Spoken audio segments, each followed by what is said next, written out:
I have no idea what we're doing. Just launch. We're live now. We're live. People can watch. Michael Malice sitting right next to me. So let me just start with saying, no verdict tonight in the Kyle Rittenhouse trial. I see people commenting like they thought they're doing this big show because they thought the verdict was going to come in and they're going to break. No. He's shaking his head. Here's what happened. Let me tell you the story. So we're coming down to Austin and we're trying to find good people in Austin to talk to, and Blaire White. Hi. So we were like, Lydia just ran out the door. Okay, well, we'll show Blaire White in a second. Joe Rogan is in town, and we have the Michael Malice and Luke Radowski and Tim Pool. Well, so here's what happened. We asked Blaire to come on the show because we love Blaire, and then Alex was like, "Hey, are you guys gonna have? Am I coming on at all?" And we were like, "You know, it'd be really cool if you came on with Blaire White, but we got to make sure Blaire's cool with it." Of course, I was totally down, and then it kept escalating. And then it was Michael. So then someone leaked it to Michael, and he was like, "You're having me on that show, right?" Yeah. And It I was me. like, I "Oh, leaked it to him." Yeah, yeah. I like how he was works like- in that we're all asking to come on. Of course we want to come on, Tim. You're great. But then it's like I'm thinking, oh man, this is huge. Like, what are we gonna do? And so And then Joe Rogan calls. well, hold on. You We are the worst. Wait. Let him tell his story. Let me tell the story. We had Drew Hernandez here, who's sitting right here. I don't know what camera works for Drew. I don't know, Lydia. How do I switch this For me, thing? it's for They me. gave my voice You got a message. job to do, Hello, Lydia. man. We are all here. do We are this, all please. here, and it's amazing. Okay, so Get to Extra work. drinks for my Get to guests. work, woman. This is for rough. me. It's for me. Oh, I don't want to throw it across all this stuff. Pass it, Ian. give it to Ian. Pass it Here, along here, that here. way. I want to pass. I- We're this. disorganized mess. Thank you, Luke. Okay, hold on. I warned everyone this would be a cacophony, You were loud not noise. kidding. Okay, so hold on. So No, the way it is, there'll be a lot of people talking. Drew is here, and I was like, Drew, like, if the verdict comes in, oh, it's Joe Rogan. There you go. What up, bro? Thanks Right for on coming, time. man. You're now podcasting out of an RV, brother. How the mighty have fallen. Right on time. Ladies and gentlemen, Look at that beautiful Hi, bastard. Joe. Right, the yeah. show is about to begin. Yeah. We got Alex It Jones, started. Joe Rogan, Tim Pool, Michael Malice, Drew Hernandez. This is it right now. This is breaking the internet. I am This is going. breaking the internet. Everyone needs to share this link now. Share the A link. dog bit me. I don't drink soda. The dog bit me. I did. All right. I fuck did you do to that dog?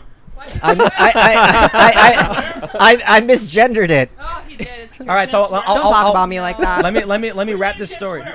Now, how did the dog bite you? We try not to swear. Why? Suddenly. We try to be family friendly. We have limited time with Lord Rogan. Let's hear what he has to say. Oh. Well, so Drew is here. Yes. And we were talking like, Drew, if the verdict comes in on the Rittenhouse case, he's an eyewitness. He filmed it. I was like, can you stick around to come on the show?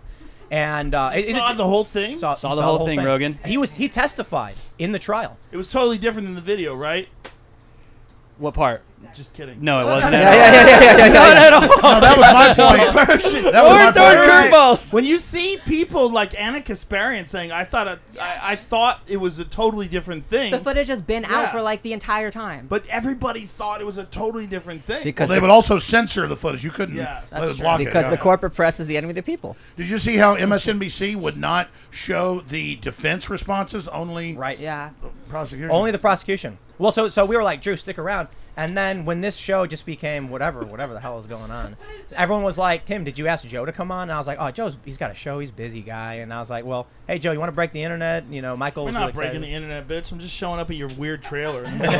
Remember when I told you, though, I was going to get a van. Ridiculous. It's awesome. It really is dope. I love the lighting. I love the fact you have a screen here. It's brilliant, right? I love it. I want This it. is amazing. And I like it. The screen that so you can't see it on camera, but the screen we have for everyone to watch the news, like to see the news articles we pull up, Pretty it nice. rises up from the dress. Like, Yeah. comes up. That's Yeah. very fancy. Like I saw that at fancy Hugh Hefner. hotel. Like at a Hugh Vegas Hefner's hotel. house. That's right. So, Joe Rogan in the house. Alex Jones, ladies and gentlemen, right about basically everything. Finally, it's all coming down. The truth is coming out. So Thomas Jefferson was in the Illuminati. Bunch of demons. Joe Rogan is the 46th president of the United States. I smell sulfur.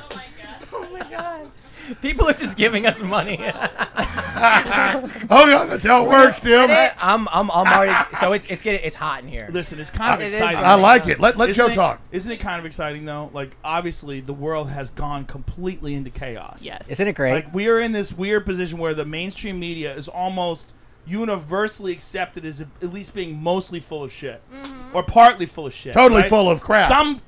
The most optimistic person says, well, they lie sometimes. Right? That was never the case with Walter Cronkite. Exactly. Or- Who or- also or- lied all the time. Or was it? Or was it? Did he Well, lie? Golf with He Joe lied all the Rogan is time, but lit, people ladies didn't and realize it. They Here's the- lie like a crackhead hitting on a crack rock. Alex, every word they say is a lie, including and the. Since the Yeah. beginning. It's Since reached the new angels levels were of lying. lying, though. No, we've reached new levels of being able to expose them. They were lied us into the Spanish War in Cuba well, 100 years ago. that's Nothing's the truth. changed. That's the truth, right? Rosebud. Yes. Yeah. Gulf of Tonkin, Operation Northwood. It's always been lies. They've always Mass been lies. destruction. Right. This is the way they do business. The New York Times refused to report that Germany was targeting Jews. Exactly. So how Yes, do we, because that would be buying into identity politics at the time, because Jews were white, and that's what Hitler said. Jews weren't white. And the So they government were- knew about it, and they covered it up, Yes. including the railroads, which they could have stopped, but they decided not Yes, to. there's Wait, a wait, book wait. called So Buried. Hold on, let me just make one point. There's a book called Buried by the Times. Look it up. Yep. And this was how they covered it up because they didn't want to buy into what Hitler was saying. how are we? How is it now different? You know, if they've been, I think they've been lying the whole time. Yes. But how are we now figuring it out? Right. Well, I'll tell you what's Internet. about to happen. They're devaluing the currency on purpose to crash all the world of currencies not the- and bring out the Great Reset. That's not what we're talking about, Alex. No. we This know- is the Build Back Better agenda, Malice. No, you're asking Malice You why guys it's gotta learn how happening. to do this. No, This is how why you do it's this. more obvious. When a guy starts talking, you don't talk over him. That's how it We works. do we have Yes, a conch? Alex. Do we have a Let him talk. conch? Yes, we need a Conch to pass dominating. around. Let him talk. So you think this Go ahead, Malice. Tell us. No, it's listen. It's the Great Ian, is your mic Reset. working? It's the Great Reset. ResetWars.com. The point is this the Great Reset, and they're plunging the world economy on by design to consolidate control and kill all the major currencies. That's why there's inflation. That's why there's supply chain breakdowns.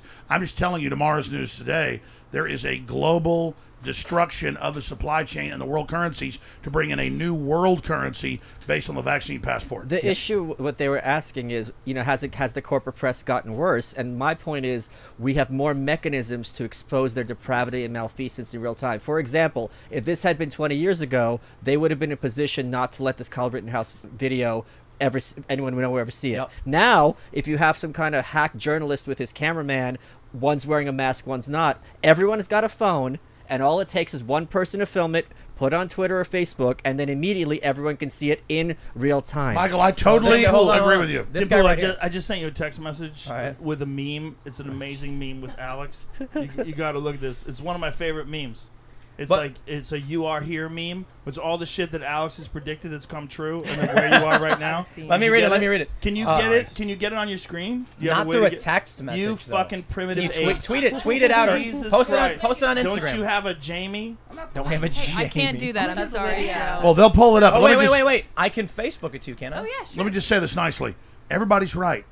I'm obnoxious and I'm horrible and I apologize. No, that's not what the meme No, no, is. but the meme Michael- is that you're right. Well, thank you, sir. I'll send you the meme. No, I've said. you I can't. know. I'm you've saying seen it Malice before. is trying to talk about how the can't do it establishment that way. media is dead. I'm talking about how the establishment's hitting us economically. So I got he's it. making a legitimate point. I'm making a separate point about the progenitor of the problems we have. Yeah, I think you guys are both true. There is a global awakening, but there's also a drastic escalation when it comes to the Great Reset, the Build Back Better agenda, what Klaus Schwab is having wet dreams about when it comes to enslaving humanity, making people live in pods, making people eat bugs, having them as little paid, Oh my God. But they're not going. peasants. That's because they're not going down without a fight. So Exactly. once the mask is off, you better get whatever you But can. we win the fight quicker if we know who they are. Look at Yes. that meme. Make that larger. Make that meme larger. Look at that shit. Pull that Your up, TV Jamie. spying on you. Check. Bohemian. Elite cabal of sex traffickers. Check. They're turning the frogs gay. Check. It's like hermaphrodites. It's Quite hermaphrodites, gay, right? yeah. Bohemian Grove. Check. Silver iodide. Not What really is that? sure. Rich people using baby blood. I'm not. That's true. that No, one's it's tracked happening too. down That in one's Mexico tracked right too. now. No, it Peter is. Is Thiel it and really? Yes, it is. Disgust. People are doing that. Yep. You are here, human monkey chimeras, Oh, I'm looking which forward he to that. predicted a long time ago. Well, where's that? Where's the? Wait, monkey you're thing? saying the elves aren't real? That's no, the. that's next. Well, the elves It's like, are this real. is what Of he's course they're predicted. real. They're coming next. In All what right, so hold dimension? on. What is silver Forget it. iodide? That's like some shit that kills diseases. Oh. Yeah, it's true. Yeah. It's essentially true, but also Now, let me- poison let- and makes your skin blue. It can But be I'll too much. point Brandon something out. Adams, right? I'll point something out about this meme. The TV's spying on you. Alex, you were pointing these things out because they were happening.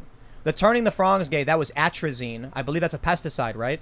and that was messing with the endocrine systems of frogs, which was causing weird deformities. I was just covering a Berkeley study, yeah. But Yeah, it was more changing their gender, and it wasn't making them. But here's the deal. I'll be here for 5 hours. Joe's got to go to his show. Then why are you yelling? That's how he talked normally. You have a microphone. That's how he talks normally. I'm sorry. I don't mean to yell. I'm sorry. I am the Alex Whisperer. You should see him in church. Take the vaccine. Okay, I want to hear what Joe Rogan has to say. yeah. Joe's nice to say nice things about me, but Joe's also predicted a lot of stuff that came true. What did I predict? You predict? Okay, my God. Have you watched your earlier comedy? I don't think oh, Probably not. maybe. Watch your own Okay, stuff, I remember yeah. in like 1999, I just met Joe before, like gone to dinner with him and like this producer I know, and then I would go to see him at the Cap City Comedy Club, now defunct, and he goes up and he goes, "Let me tell you what's going to kill the corporate media in Hollywood and everybody. It's going to be the internet." It was the first Yes, guy I heard say this. 100%. He goes, "There's no way they can compete with the internet." He did this whole freaking rant, and it was all true. And then he went on to say, but the sucky part about technology is they claim we all these Jetson suits and jetpacks and all this incredible stuff, but instead your cell phone craps out when you're behind a bush. Yeah. Right. The problem, This is like you ever see that movie Talladega Nights where he says like you ain't first, you're last? Yeah. He's like, I was high when I said that. Same answer. you know, my I was problem. high There you when I go, said man. that. I feel like corporate media is no longer NBC, ABC. Now it's Google and Oh, of Alphabet and course. That's not Facebook. even a question. Facebook. It's all, in a way, it's But worse. but Facebook look, is worse than ABC. but it's It all more needs to be transparent. decentralized. It needs to be Yes. decentralized. Yes, sir. There needs to be Absolutely. decentralized, open communication where people need to find out what the fuck is really going on. We're finding that through all these corporate, all these like internet companies, whether it's Google or whether it's Facebook or Instagram. If they can just censor you based on ideology, then you don't have freedom of speech because they're the primary means that people communicate. So until we accept that there's some sort of utility, it's not as simple as it's a private company. When it's literally one of the main 2 or 3 ways that human beings share ideas across the planet fucking Earth, it's bigger than just a company. And I don't know what the solution to that is, but we have to have that conversation. Free the software. Right for now, that. we're not having that conversation. They're abusing their power. Right, we are. because the way it censors is always in favor of the left. And the people in the left think that's a good idea. But eventually you can't be left enough. It's just going to keep going. It's a machine. It's Pac-Man. It's just going to keep can I- chilling. can I say Wait. Feedback. I gotta ask Joe. So a couple years ago, you had Jack Dorsey on your show. You got a bunch of dislikes on the video. We ended up talking. You ended up inviting me out, and I don't know. You destroyed him. Well, it's not about that. I wanted to ask you, like, how do you feel your opinion has changed since before we did that That's a great show question. and Well, to where we're at today? Well, there's a lot of things have opened my eyes, like slowly but surely, like seeing examples of people censored, and some of them that don't make any sense at all. Like one of the best ones was Brett Weinstein and his whole this whole Unity Party. Yeah.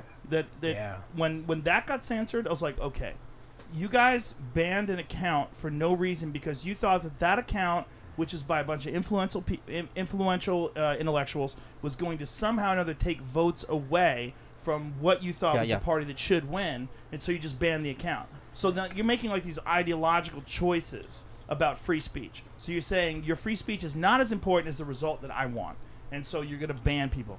And when I saw that, I was like, this is wild. This is fucking wild. And then I talked to a lot of people that were the Second Amendment advocates. They were saying before the election, they were going back into their Instagrams and their Facebooks and finding posts from 8-9 years ago and banning them for those posts. Yep. That they were going deep. Yeah, they were doing that just specifically because they didn't want people influencing the vote in any way. 1,000 here, 100 there. Like if they could just chip away through all these different angles. Like this and is make examples And out let's of just people. briefly look at that. Imagine it's one thing for an orthodoxy to take over and make you comply, but to punish you before it took over is thought crime. Before, I mean, this is mind control.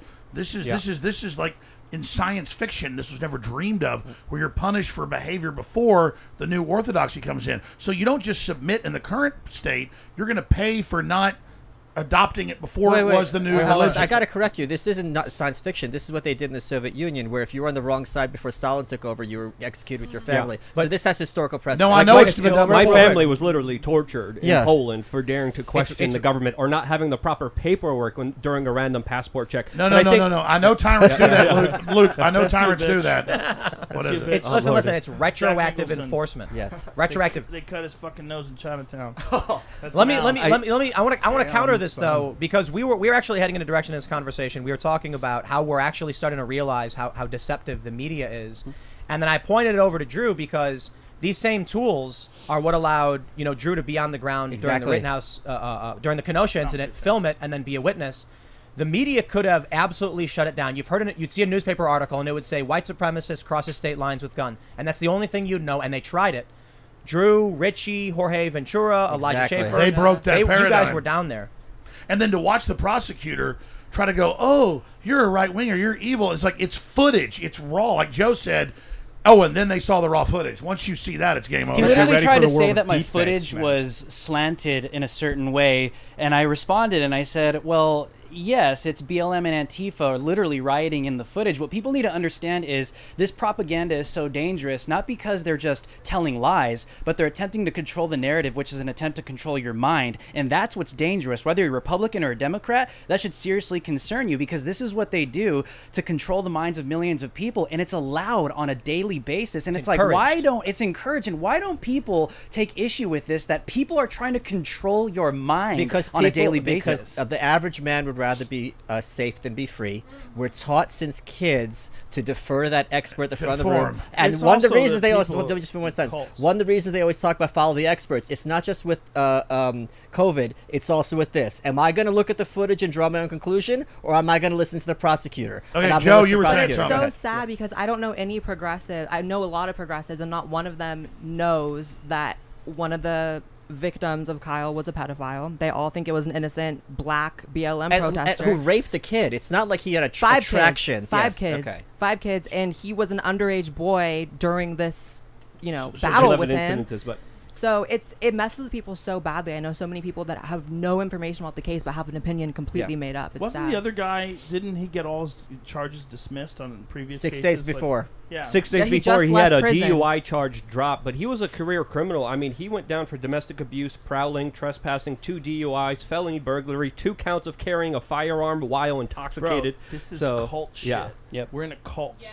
This is a cult. Tell us, Joe. Tell us. We're in a cult. Tell us, Joe. Rogan. Speak to us, leader. How does the Kool-Aid taste? Shut up, Malice. Joe. How's the Kool-Aid? No, we are in a cult. Joe, start over. This information is not based on reality. This is a left-wing cult, and they're pumping stuff out, and then they're confirming this belief. They're all getting together, and they're ignoring contrary evidence. Yes. They're ignoring any narrative that challenges their belief about what happened, and they're not looking at it realistically. They're only looking at it like you would look at it if you're in a fucking cult. Sounds It's like religion. Weird left. Cult is a religion that's just like it's just older. I Non-theistic had a bit about it. They're Well, like, the cult doesn't let you ask questions. Joe, go ahead. Well, a cult is made by a guy, and that guy knows it's a cult. And a religion, that guy's dead. That's the difference. Like, religions are just cults that last longer. Some of them prove to be worthwhile, like social and economic and even moral structures. Like, they actually benefit society. Like, some cults, they're based on rituals or things that people learned, and they realize this is a better way to live their life. But some of them are just based on the present moment of gathering the most amount of, whether it is influence or finances or what power, whatever the fuck it is. That's what this is. Joe and I totally agree. So let me ask the next question. 100% a left. I really want to hear what you have to say. What is the period we're in now? Because it seems like it's coming to an end. This is Kali Yuga, man. This is some weird shit that was predicted by the Bhagavad Gita. This is Gudur Damarang, Battle of the Gods, Ragnarok. Tell me. This is what happens in cultures. Like, they go through these pitches, these ups and downs, and it's almost inevitable. Like, it's almost impossible for us with our human reward systems that are based on like animal emotions and biology to manage millions and millions and millions of people all on one continent with money and the economy and the fucking environment. It's almost impossible to do. So it almost always slides into authoritarianism. Right. And the best way it slides into authoritarianism is to control the narrative. Yeah. Joe, you got to leave. Keep going, brother. So you say it's almost impossible. How would you say we can do it? Mushrooms. Beautifully said. Mushrooms! Well, let me ask that question We gotta next. love each other. We need mushrooms. We gotta realize we're all in this thing together. We can, instead of competing with each other, just do your best and give everybody hugs. I agree. So let's expand on that. No, briefly. you don't agree. You're not in this thing with some of these people. Why do hallucinogens taken properly create such peace? Why are they? Because they eliminate the ego, and the ego is responsible for most of the conflict. Most of the conflict is instead of thinking, oh, I got to get this guy back. Just relax. Everybody relax.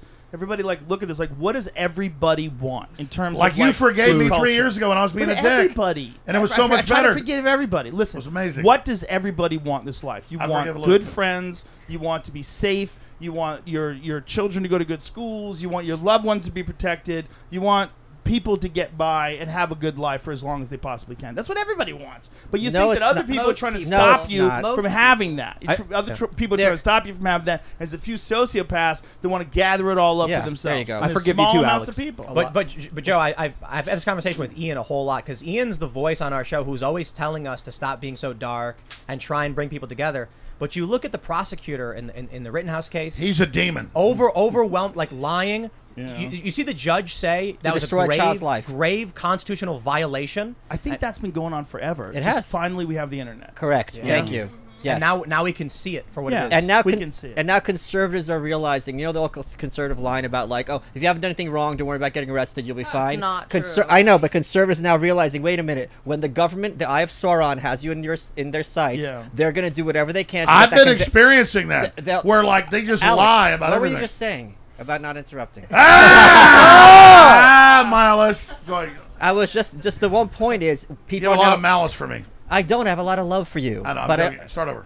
I'm not going to start over. I'm just going to say my one sentence, which is conservatives now realizing when the government, which is the Eye of Sauron, has you in their sights, they're going to do whatever they can to break you. And this is something that disproportionately hurts poor people. And the left has been arguing about that for a long time, and they were right.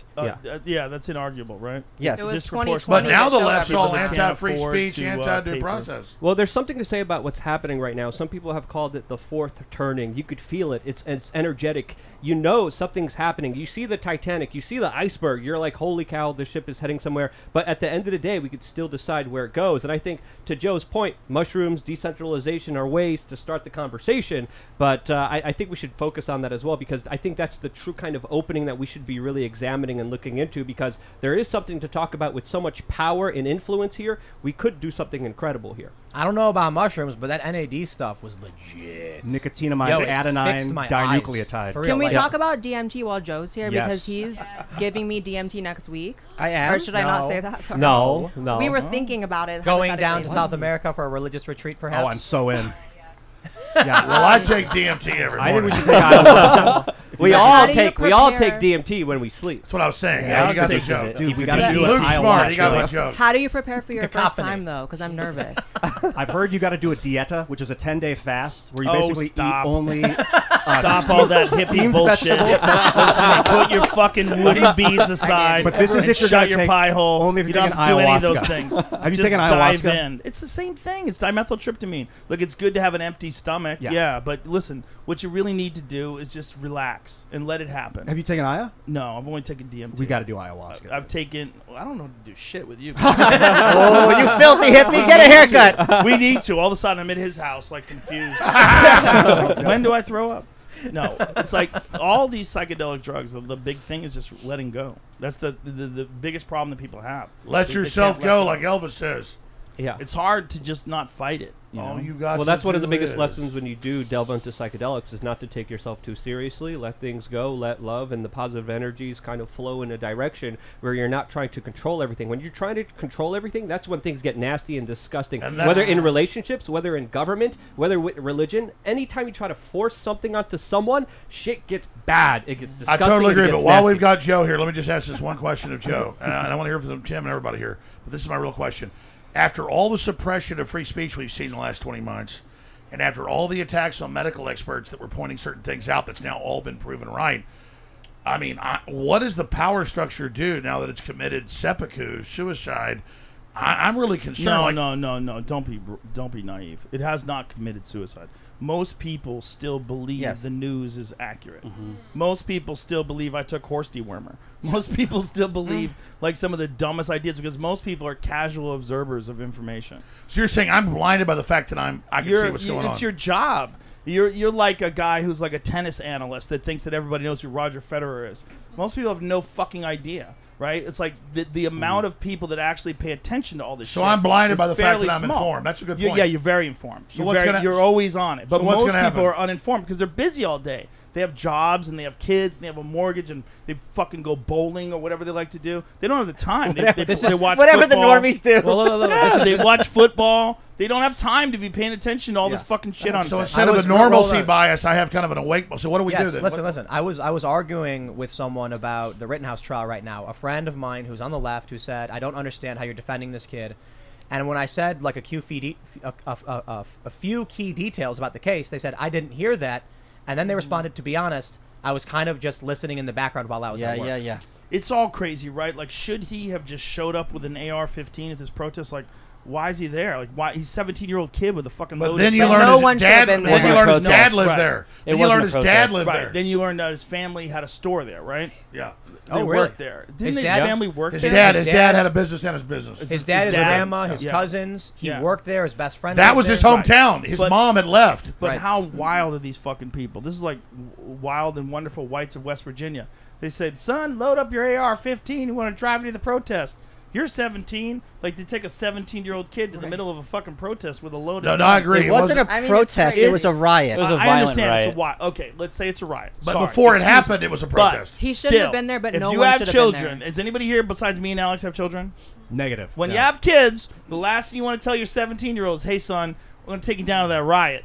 Yeah, my son's bigger than me. And you're going to pop off some caps. He said, "I'm going to a riot." I beat his ass before he went. That's wild shit. Like, I'm just not a judgment call. I'm saying it's a very unusual move. Wait, to drive your 17-year-old kid across the state line. Yeah, no, I mean, I like Rittenhouse, but they're a little weird. Wait. But he doesn't deserve to go to prison. The state line thing is too much. 31 miles.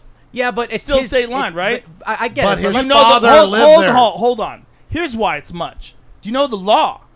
There's a law when it comes to like firearms. When it comes to like it's like state. He didn't bring a gun across state lines. Okay, but state lines are real. It's a real thing. Like, if you live in one place and you go to another place specifically for this reason, the prosecutors or the lawmakers or whoever is going to look at it very differently. Just because you're crossing a state line. That's just fact. It's like you're invading. That being said, if you do something inside of Kansas, that's inside of Kansas. If you decide to cross over into another place, it becomes a different thing. Right? That being said, there are people who live in places like Buffalo and Detroit and Calexico who have enhanced IDs who are able to go back and forth as if it's Is that what he had?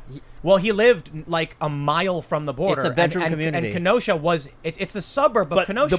But what a lot of people are missing is he went across the border and then got a gun. Right. He didn't cross the border with the gun. Correct. So he went across the border and then he got a gun. And also, he's not even 18. It's kind of wild. Like, if you think about an actual 17-year-old boy, they're boys. He's more of a man than any of those police officers. He did a very good job. You son of a bitch with your fucking cut nose. Hey, but at the same Jack time, Nicholson in Chinatown, they cut his nose. But talk Joe, too much shit. But Joe, you got to understand. During that summer, police officers stood back. Police officers burn. literally were told, Vacuum. "Stand down, don't do anything." For sure. And, it's not a clean That was a huge issue. aspect to it, and it's not. And I don't think this is the best case to argue. But I think this is the kind of pivotal point that a lot of people, especially the corporate media, are focusing on, because this is the argument that they want to make to disarm people. Well, I'll go back to they're not showing the defense arguments on a lot of TV channels. That discredits him right there. But let me ask Joe before he's got to go here. He's got to go to a comedy show tonight. Let me ask Joe his view, shifting gears on the political correct wars. But hold on. Keep talking about this, because this is an important thing to like expand on what we're talking about here. Like, this is here's the problem. Here's the big problem. Why did he have to do that? He was called. But hold on. Why did he have to do that? Why did the police stand out? No. What compelled him to do that? Because it was anarchy. Because there was Lawlessness. chaos in the street, and because they were allowing it to happen. Correct. The reason why people were willing to tell their kid, "Hey, this is a good idea to get your fucking loaded gun," and we're gonna like is because civilization's collapsing. Right, They finally go, hell, let's have a war. This wasn't anarchy. This was state-funded, mainstream media promoted chaos. Kamala was bailing out Kamala Harris Mostly was literally peaceful. bailing them out with big tech social But media hold on, promoting so these protests. These people aren't getting like detailed instructions on exactly what to do. They're Antifa people, right? They're wild motherfuckers that have criminal records. Pedophiles. They are getting instructions. They organize. They're very organize. organized. Who's giving them organized? Whatever the cell is. So, Joe, what happens when he's found not guilty? I predict that. But when they're telling him, do you think someone's telling him to attack this kid? No, hold on. No. Yes. No, it's just out of control. They were telling him to attack that car. Hold on, I can actually answer this. He spent his whole life So, attacking kids. there's something important. A lot of conservatives don't understand about these wealthy billionaires who fund these nonprofits. There will be two people from an organization that is funded. They come down to events, and they know there's a lot of angry people who have no idea what's going on. Antifa since handlers. They don't say to them, hey, go attack that kid. They just say things like, if anyone tries to stop them, don't let them. Respect the diversity of tactics. It's a very common phrase. It means if someone is committing acts of violence, let them do it, and that's bad. And they have strategies. They call themselves often facilitators. Yep. They will come down to a riot and then guide the destruction in certain ways and try and take the violence and use it. We got secret Antifa documents 5 years ago where they, even in Democrat areas, are working with the police and the government, and they have targets they're going to burn, things they're going to hit. It's all not only that, but there's been in some ways it's a rhetorical question. What I'm saying is, why did he have to do that? Wait, well, he had to do that because everything was falling apart. Right. No, but So Joe, elaborate. Can I just say one sentence? Yes, sir. I had Robert Barnes on my show this week. He worked for the defense team, and my understanding, according to Robert, is the people who ran that car dealership called Kyle and several other people because that car dealership had been hit night after night. So they were specifically called in to defend this location. There's 4 locations, and they circled around. Which people are allowed to defend their property. Yes, of course. Especially when the police are saying we refuse to do anything. So, Joe, to answer your rhetorical question. People forget how bad summer of 2020 was. Like, I lived in the middle of Hollywood when it was all at its peak, and I had to evacuate my home and hide in the woods and stay there for like 2 weeks until it was somewhat safe to go back. Yeah, like, that's the key, I'm surprised there wasn't more of that. There wasn't more car written. 3 dozen people died. I mean, Joe, you left LA because of crime. Well, 3 dozen. Listen, I showed up on night 1 in Kenosha, right? And right when I showed up on the scene, they already had dumpster trucks on fire. Yeah, the reason why I decided to take an Uber from Chicago all the way to Kenosha was because on Twitter, they were already taking bricks to police officers' heads and knocking them unconscious. So there was literally nothing peaceful. It was never a peaceful protest from night 1. I know the mainstream media doesn't want to talk about this. A mostly fiery, peaceful protest, right? But it was, listen, I always say this, Kenosha from night 1 was obviously a riot, but it was a crime scene for 3 days straight. And here's why I say this. On the 3rd night when I returned back to Kenosha, I was talking to some of the people on the ground, some of the people that had their businesses burned down to the ground. When you were walking down the street, people had their windows boarded up. They were writing things like, children live here. You want to know why they were writing that? Because there was a threat to the community. There was an obvious threat to the community. People thought that they were going to die, Alex. People thought that they were going to die in Kenosha because of violent acts that were being committed by these criminals, and they're trying to paint this picture that they were peaceful protesters. At no point was Kenosha a peaceful protest on night 1, night 2, or night 3. And Joseph Rosenbaum was violent. And night 4, after Kyle did his duty, they brought out the National Guard. Abolish the police. Yes, of course. Hey, but Joe, you were saying it's all rhetorical. What's the answer then? I don't have an answer, bro.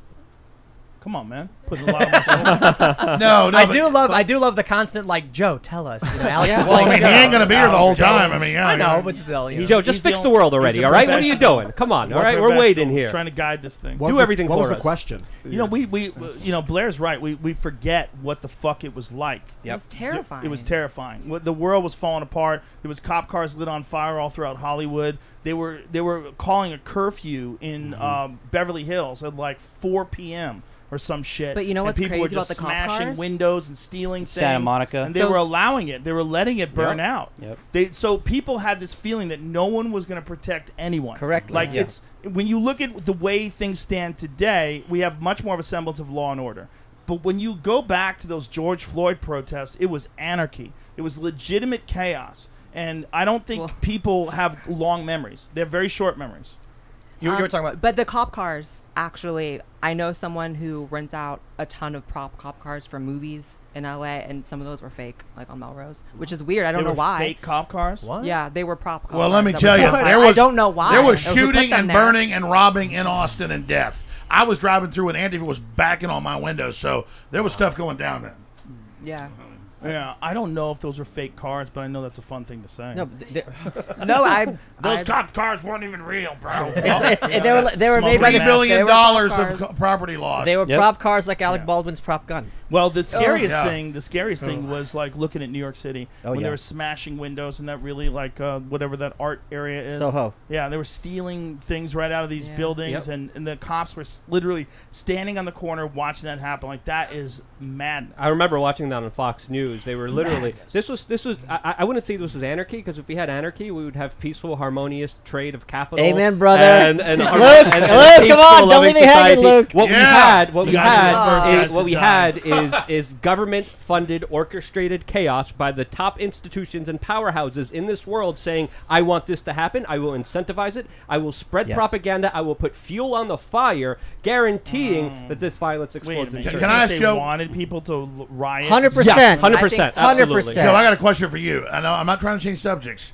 because the Rittenhouse thing's huge and anarchy's all. What about Joe Biden? Because you early on said he's senile a year before he got in. Everybody said it. It wasn't anything. Well, let me ask you then. That's my next question. Everybody, go around the round table. What is the prediction? Because now they're in the Washington Post, New York Times saying Joe Biden's got to go. Kamala Harris, Pete Buttigieg. What happens to Joe Biden? Well, have you heard the things that like they're trying to figure out whether Jill Biden was asking whether? Did you read those things? Yeah. Jill Biden was asking whether or not they can get rid of Kamala. Yeah. Like that. I don't. Whoa, really? Oh, yeah. I don't know if it's true. I just read. No, some that shit online. I was watching. It was like on MSNBC before I came on the show. If you But choose at the your end of the day, like they've got to find someone who could fill Joe Biden's shoes. But if they decided to have Pete Buttigieg leapfrog over Kamala Harris, it's going to be wild. Because even like the hardcore lefties are going to abandon each other. Well, like it's going to get really wild because the people that wanted her in there because of identity politics and now have a point of argument, even whether or not they think she was good or not. They think that she got in, they wanted her in for whatever specific reasons, and now she's in, and you're going to have this guy leapfrog over her. If that happens, if they think the only way they can win in 2024 is Pete Buttigieg, we're going to have wild. And see, I am kissing Joe's ass because he's really politically smart. I knew this 20 years ago, but he's doing it now. Exactly. They're clearly prepositioning Buttigieg to take over. There's It's all now. over the freaking news. Or maybe he's the vice president. It's a trial balloon. Because her approval ratings are 28%. Right. Everyone in Washington hates her. Gavin Newsom hates her because she took the California position for the presidency away from him. What? So he hates her? Of course he hates How do her. you know? Because you hear you talking shit? I'm not Is that why they cut your nose? No. Motherfucker. That's fake. It's a false flag. You didn't get Hey, careful, Alex. You don't want to get in trouble with that. His nose. I still think they're gonna. I think they're gonna take Michelle Obama or Oprah.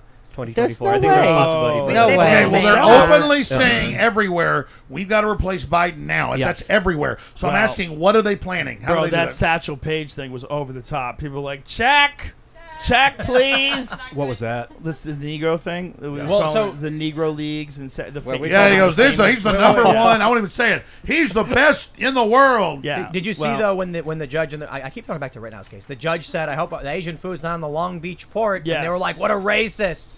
And then Joe Biden comes out and said, Right. "You know, took the heat off him." Let's be 100% clean here. Right. On this whole thing. The point is, he's degenerating and Right. falling It's apart clearly fast. something's wrong.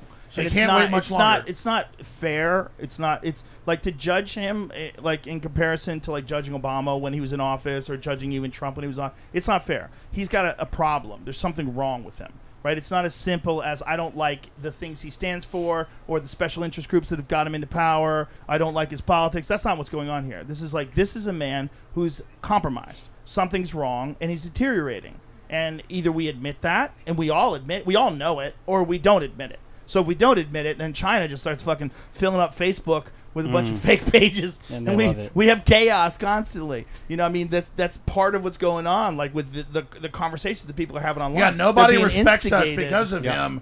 Right. And it's insane. He's the first insane. president who's literally shitty.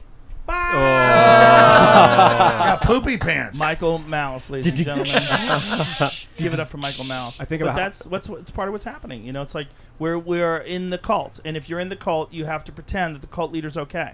You know the cult leader's not okay. In fact, have you So seen more all the and more Twitter people stuff? are opening their mouths. More and more people going, "Hey, we gotta do something," and people are like, "Yeah, okay," and so they're coming out of this fucking fog, and they're going, "What about that Pete Buttigieg guy? Well, Who's he took plan B? 3 months off for his fucking kid. Like, that's okay. It's okay. People have short memories. Let's get him back in here." Well, what about the meme I sent you today of like the Hollywood guys going, he's a rock star, he's punk rock? I mean, there's still some are still trying. Oh, to that's Joe Biden. Yeah, Yeah, Joe yeah, Biden. Well, He's Pete punk rock, Buttigieg yeah. does have intelligence agency connections, so he was tried to be as the kind of prop guy. They did try to push him, so I wouldn't be surprised if they try to push him again. Of But course. again, the mainstream media, let's admit this: the Don't mainstream call it media, mainstream, Luke. corporate media, put in Biden. The corporate media will be putting in the next president of the United States. And to me, Biden is the fall guy. They're definitely going to try, but the problem is they don't have like a clear, like a person that stands there and go, oh. Like on the right, if Trump wasn't around, you look at Ron DeSantis, you go, that's the guy. Yeah. He's strong. Or Pence. He's reasonable. Yep. Shut the He's strong. He's reasonable. He's calm. He's made great judgment choices during this pandemic with Florida. They've turned out to be, like, although controversial, ultimately you go good to like the end result. Good choices. Well, you know why I don't like Trump. In terms of like business, in terms of like real estate, all these different things that didn't deteriorate like they did in these other countries where they kept the same mortality rate. You look at Florida's business did very well in comparison to like California, where California took a big hit. The restaurants, and even though they have the same sort of mortality rate, when you adjust for age, Florida did better. And then when you look at business, Florida did way better. California has double the cases of Florida right now. But here's the next question. But whose fault is that? That's the problem. I didn't get like money because I supported Trump. I didn't think Trump was perfect. I thought that he was. You got Pokemon dollars, right? Exactly. I thought he was more of a populist, better than what we were being offered. And so with Hillary Clinton, who I know is evil, but now I almost see Trump as destructive because he becomes the opposition to the Democrats, but he's got his own issues. I want it to be populist, not left or not right, but Americans coming together and saying no to Joe Biden, no to the Democratic Party that lied about Russiagate and all of it. I don't think Trump's a bad guy, but I want to be clear. At the end of the day, he went along with warp speed. He went along with the experimental shot, and he's pig-headed, and he won't admit he was wrong. So I'm not going to criticize Biden and Pfizer for this and Fauci and then give Trump a pass. And with Trump's base, I go to these big events with 5, 10, 20,000 people. They're really upset, and then Trump is so pig-headed that he is still going along with the vaccine. They booed him. They booed him in Alabama. He got booed. We have to say, always talk to your doctor about what's right for you. Don't take advice from people on the internet. Talk to your doctor if you're feeling unwell and you want to get advice on what you should do to treat yourself. Pfizer loves you. Take care of yourself. Take your booster shot. Fauci is ResetWars.com. Now they're doing this show's outrageous. New York has announced booster shots. I'm not comfortable here. The UK now it's now fucking trailer on the side of the road. Talking shit about Welcome to don't you know who I am? Wait, I was like, hey, Joe, come by, where are you? We're in a trailer on the side of the road. England is announcing if you don't have the boosters, you're going to be locked in your house, just like Austria and Australia. And France is too. But let's not talk about it because they'll ban us on there. You're right. I want hundreds of shots. And I think Trump's wonderful. Then Alex Jones is saying, "I'm sick of fucking Trump, and I'm sick of all these fucking people." Why haven't you guys gotten him drunk yet? This is no. We can't do that. That's bad. You haven't even thought. But no, listen. There's a big difference. Gonna crash. There's a big difference between someone's private medical decisions. The way I see it is, I went to the doctor, you went to the doctor, and they gave us specific medical advice. Joe, let me tell you, when I talked to the doctor, I actually asked them. I said, I don't want ivermectin or Z-Pak. I said, the monoclonal antibodies fixed me up just right good. And the doctor said, no, I want you to finish what you've been prescribed. And I said, do I really have to? And they said, yes, because if it comes back, this is what we're prescribing you. And so I was actually like kind of critical. And the media still lies about it. The point is, if you go to your doctor and you figure out whatever you want, I don't care. That's fine. Do what you want to do. If a lot of people have asked me like, would you get the vaccine now? Well, I got Regeneron, the monoclonal, so I can't, and it provides 8 months of protection or whatever. That's what they're saying. The point is, mandating by government a medical procedure for you to buy lunch is fucking insane. It is. We're already swearing on the show. Everybody's swearing. It's over. But I've got we have had so many people on the show who are like. One guy was in his 50s and he says doctor recommended it. He got it. He's absolutely fine. He feels great. If you choose to do it, I don't care what you choose to do. I'm not going to pretend to be a doctor. I'm not going to pretend to know the secrets of the universe. But I will stand up and say, fuck the government if they're going to tell you, hey, you're obligated to get a permanent medical procedure. Otherwise, you can't work, you can't eat food, you can't go to the movie, you can't go to the bar. Tim, let's fact check this. Fauci and Gates came out last week in videos I've played like 50 times. People can pull this up. And they both said, oh, sorry. It really doesn't work or do anything. We've got a new vaccine coming out. After 6 months, there's basically no immunity from the shot. That's not a vaccine. That's paraphrasing. It's a paraphrasing. Yeah, come on. Like, the challenge with this stuff is... No. Joe, tell him I'm not... I could... Yeah, it wanes. It wanes after time. Well, we're literally... The real problem is it's unscientific because they don't recognize the natural immunity from previous infection. Like if you have a real infection with COVID and you recover, you have a more robust natural immunity. It's been shown by that Israeli study, which was 2.5 million people, that had between 6 and 13 times better immunity than you got from the vaccine. Let me add this. Let Joe finish. They're in denial about this. So they negate this, and they pretend that it's difficult to measure, but it's not difficult at all. We do it at my studio all the time. You do a very simple test for antibodies. You can see it very clearly. If it's you do this test, you get a drop of blood, and you see your immunity. You find out that you have antibodies. It's not hard. If that's the case, that's just as good, not just as good. Let's be kind and say it's as good. But let me add this. It's far better. It's far better than you get if you got infected. The FDA he got infected. Hold on. He got COVID. He recovered. So he has 6 to 13 times better immunity than someone who gets the vaccine, has like 2 weeks recovery from the vaccine, and now can go out into the world. He's got better coverage. I'll say two things. The first is that I think politically this is a pit trap. Because a pit trap. A trick. It's you walk and then you stumble through the leaves and you fall into the spikes. Because right now they're saying we are going to mandate 3 shots in the UK, Austria, France, and then what happens is you end up with Rand Paul, who I like the guy, but he says, why aren't we taking natural immunity into the case? And I said, why are you in any way excusing mandates for medical procedures, whether it be a test or a shot? If we're talking about natural immunity, we're talking about you going to a facility, taking time out of your day to get a medical test done if you want to buy food. No. He's taking one step. He's taking one step in this examination of this narrative. In their direction, though. No. He's saying one step in the navigation of this narrative is to look at what you're ignoring. Yeah, so why aren't you allowed to talk about natural immunity? You're ignoring natural immunity. Well, I know your whole case is bullshit.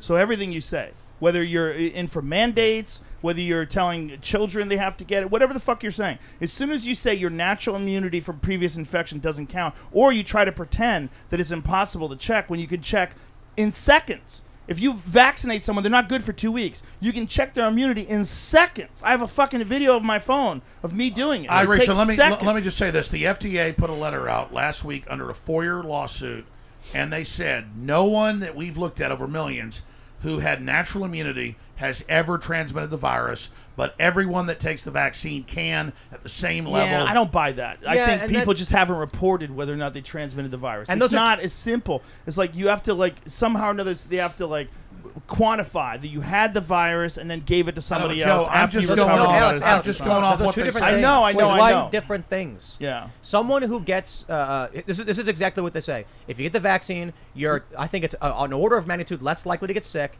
and it's less severe. If you do get sick, you're equally likely to transfer the virus to someone else. But Fauci just came out and said that's not true anymore. I have the freaking clip. Right. After a while, you're still going to get sick. I've had 3 friends now be hospitalized that were vaccinated. Well, so we had hospitalized with COVID. Wait, Tim, the elephant in the room. Listen, the elephant in the room. Look at the border. Okay. Why is it, if the federal government is so concerned with COVID spreading in the United States of America, why is it that Americans have to go on lockdown? Why is it that Americans have to receive these mandatory jab mandates? But there are millions of people since Biden has taken office that have flooded over the United States southern border. Not a single vaccine mandate has been issued to these people that are not even Americans. You want to know what's pissing Americans off right now, whether left or right, is that there are people that are coming from different countries freely over the southern border without any jab mandates, but Americans are losing their lives. First responders, medical examiners, people that are professionals, people that have dedicated their lives, that are experts, that are now being put out on the street. They're Americans, and that is what's bothering people governor, right now. The document just came out. I gotta say this. I don't want to. The document just came out. The Minnesota governor said inflate COVID numbers to keep the shutdown going. This is what really annoys me about all this. Drew just made a massive political point. Let's make it. And everybody keeps going back into the argument about we should all sit under the mandates but discuss the science, when no one here knows what the fuck they're talking about. What I do know is that 1 million+ people did cross the border with not a single mandate, but they are firing nurses. And then people argue natural immunity, and they argue big, and I'm like, I don't care about any of that. You are not going to mandate a public policy on the people and then ban people over. I agree. Yeah. Drew, go ahead. The governor. No, this is the point. For sure, it's a power move. Yeah. But why is it 100% power move? The governor said, "I want a lockdown for power." He admits it's all a fraud. This is smoking gun. No, listen. This is why I am so hell bent on talk to your doctor. we're not going to discuss. Yeah, why is the Minnesota governor No, stop doing that, dude. You are driving us back into an argument that takes us away from the fact that they are mandating a medical procedure. I don't care if it's an x-ray. I don't care if it's a physical. I don't care if they want to feel my toes.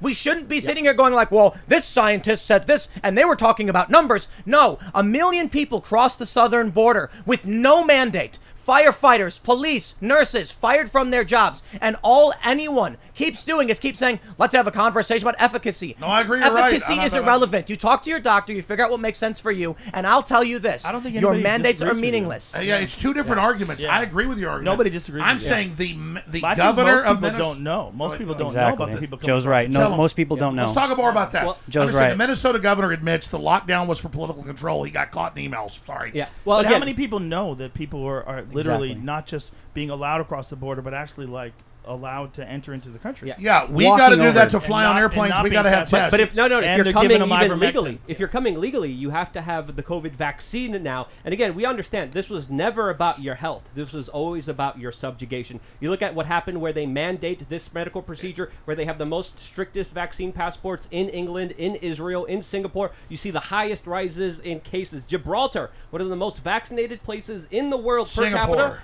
just canceled Christmas because they had a surge in COVID cases. Vermont has the highest cases in America, and it's the highest vax. Exactly. It's all Bernie Sanders' fault. That's what I heard. It is. No, you know what? They want to control. We've talked about this, Alex, right? They want a controllable class. They want a two-tier system. They want the elites at the top, and they want the people at the bottom that they could control, that are not going to say anything, that are not going to protest, that are not going to fuss about it, because they want people millions of people. They want people in this country that are illiterate to the United States Constitution, so that they don't protest or fuss about it. It's not left or right, Democrat or Republican. They just want people that they could control. And what's happening at the southern border is literally proving that right now as I speak. It's not stopping. It's not stopping. This is why I tell people it doesn't matter. It's not left or right. It's not Republican or Democrat. They're going to vote Democrat. This is why you can't have this many people on a fucking podcast. Everybody just starts yelling. Okay, let me correct what Sean Hannity just had to say. Everybody's saving lives. The Americans don't care about the Constitution. This is just boomer bullcrap that people spout on Fox News. So you think the United States Constitution is boomer bullcrap? Is that what you're saying? I'm saying wow. I'm saying Interesting. 100%. Wow. If you looked at what happened, Russian. With the lockdowns, they did not have to use a lot of force. The overwhelming majority of people were more than happy to have their freedoms taken away for the illusion of safety. The average man does not want to be free. He merely wants to be safe.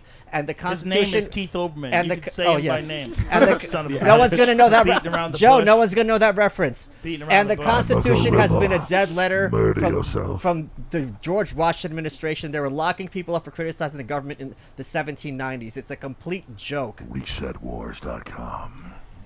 They didn't know any better. They didn't have Reddit. There are minefields before us where they pull you in their direction. I've talked about how the conservatives, there's no real opposition to the left other than, like, the Democrats will come out and say, we want to ban assault rifles. And the Republicans will say no. But where is the Republican leadership? This is actually something you told me. Where is the Republican leadership to come out and say, we want to abolish gun laws? Everything is always the establishment left is pulling us in this direction, and the right is just saying, slow down there. What's the quote? Say the quote. What quote? Conservatism is progressivism driving the speed limit. Oh, there you go. Yes. So this is why, you know, we had a conversation a while ago about science and Pfizer and all these pills and stuff. And I was like, yo, are we actually just arguing the degree to which we are going to live under the mandate? I agree, but what about the exodus of the people from mainstream media? Joe, everything's collapsing. Your show is the epicenter of everybody leaving the establishment and going to independent. How does dinosaur media finally die? Because if Joe Rogan's the meteorite that hit the planet and kills the dinosaurs, it doesn't have to die. AM radio is still around too. Well, let's keep it alive.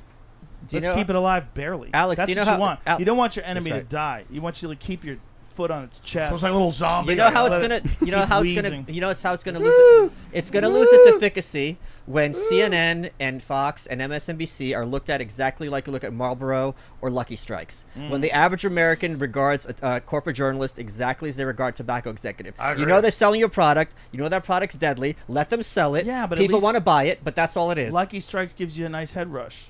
Well, so does watching these shows because you hate the liberals, you hate the conservatives. You get to go to filter, Lucky Strikes, take flavor. a big hit. You get to go to Flavor Country for a little bit. Now, how much No, support? it's like filterless camel. We should ask ourselves, how much support does the corporate media have, and how much of it is an illusion? They don't anymore. Yes. Did you see No, in the they have ratings? They pretend. some- They they have pretend. some The support. average CNN show has 100,000 viewers. If they're Isn't lucky, that crazy? Yeah, but we know how many that. of them are actually like into it, right? How many of them just flip into the channels? If That's Joe the Rogan difference. farts, it gets 5 million views. But if you're flipping through the channels, are you really into it? Is No. it something you're looking forward to? I mean, how many people are actually looking forward to? no, you're like, watching look any at of those- Brian The cult. Stelter. He's a sack of filth. Oh, He's a fake What fraud. the fuck are you saying? Like they seek the personalities. All the right, I cult. love him. I actually have a sexual desire for Brian Stelter. I'm still on this. I think the corporate media is now Alphabet, Google, Facebook, Yeah. well, Meta. You're right. Yeah, and yeah. how do we face this in the next 20 If years? they're smart, what they would do is go back to straight news, straight, objective. Just have all the ads. A plane you want. crash. Have all the ads you want, but have objective, completely unbiased news. If they did that, I think it would turn it around. If we knew that everyone that was reading all the news, if we get to a point through all these independent social media applications and the distribution of information, when we know what they're saying is verified, we know it's true. So they have to tell the truth. If they just told the truth and give you a synopsis of what's happening in the world, they would actually make more money. What That's- And concerns they would me is have that's less not- polarization. Deep fakes and they would- concern me. Right, but That's not That's a possible, real Joe. problem. That's a real problem. It's not Deep- possible because at the very least they're going to have a bias in terms of what they cover, what they don't. Maybe, or maybe they just get together with a panel that decides like what is the most important in terms of national security, the economy, well, all the different things about climate. What are the issues that are really that we know are real that we can cover in an unbiased way? If someone came along and did that, I guarantee you would get enough of people from both sides. Once it's been clearly established that it's actually unbiased news, I think they would be massively commercially successful. But And look that at- look is at- the irony. And they do it by Wait, showing hold both on, hold sides. on. Like, here was Alex, this person, that Let's person. take a look at breaking points with Crystal and Cigar.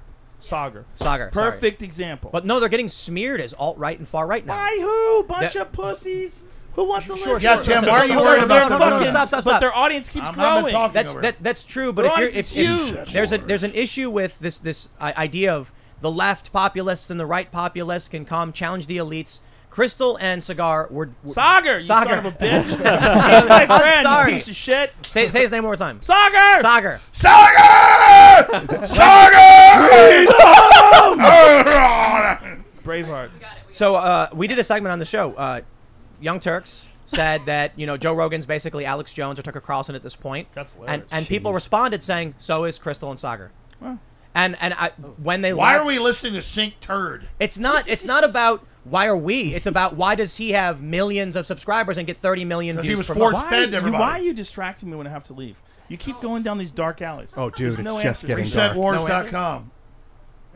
What do you mean, like a place you can't? I want to Bringing talk up about more Klaus people Schwab. that Can are we go? incorrect. Hey, No, Joe's listen, got to let me go. make a point. Let me Let's my get a point final is- statement what's from the the great point? Joe Rogan. What's the point? I love the idea that we can bring everyone together, but some people are just diametrically but opposed it's to what we believe in. obvious. After a while, you watch that guy talk, and you're like, it's just like All right, let me get a question into Joe before he's got to These go. are silly people. Let me get a question. But hold on, there's so many fucking silly people. You don't have to take into consideration their statements about every fucking thing that happens with every person. You realize they're silly. You know they're silly. That's why you brought them up. Ignore them. No, I didn't bring him up because he's silly. I brought him up because he gets tens of millions of No, views. he doesn't. Yes, he not. does. He does. Does not.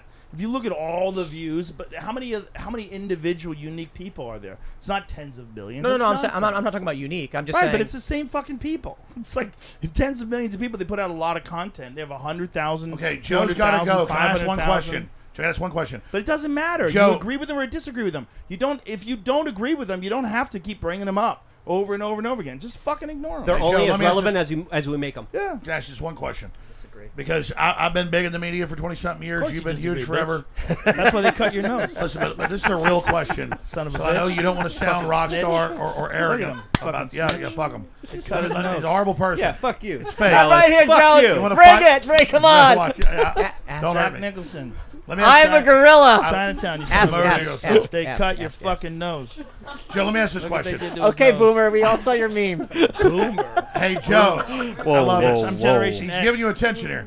Joe, seriously, answer the question. What is it like to not just be probably the most famous person other than like a president right now in the world, but to have done it independently on your own? That's a major sea change. I celebrate that. I'm blessed to know you. You're a great guy. what is it like to be at the epicenter of the zeitgeist? About that. If I thought about that, I'd be fucked. Well, it's a real question. Tell me. I don't know. That's my answer. Black helicopters. Okay, but you have. But it seems like as you've gotten right in the middle of the zeitgeist, you've gotten more politically involved. Not because you wanted to, but you feel like you needed to. Because you're a good guy. It's not that I got in the middle of the zeitgeist. This pandemic exposed the fragility of our society. That so many people are willing to give up their freedom for this like bizarre fake security that doesn't exist. Like you're talking about the most unsecure thing ever, a pandemic virus that's going through people, and then a medical solution that doesn't entirely work. And everybody's like forcing you to get involved and take this and ignore all risks because they did, and they want you to be on their side. It's madness. And as soon as you see that kind of madness, if you don't say something, then you fall into tyranny.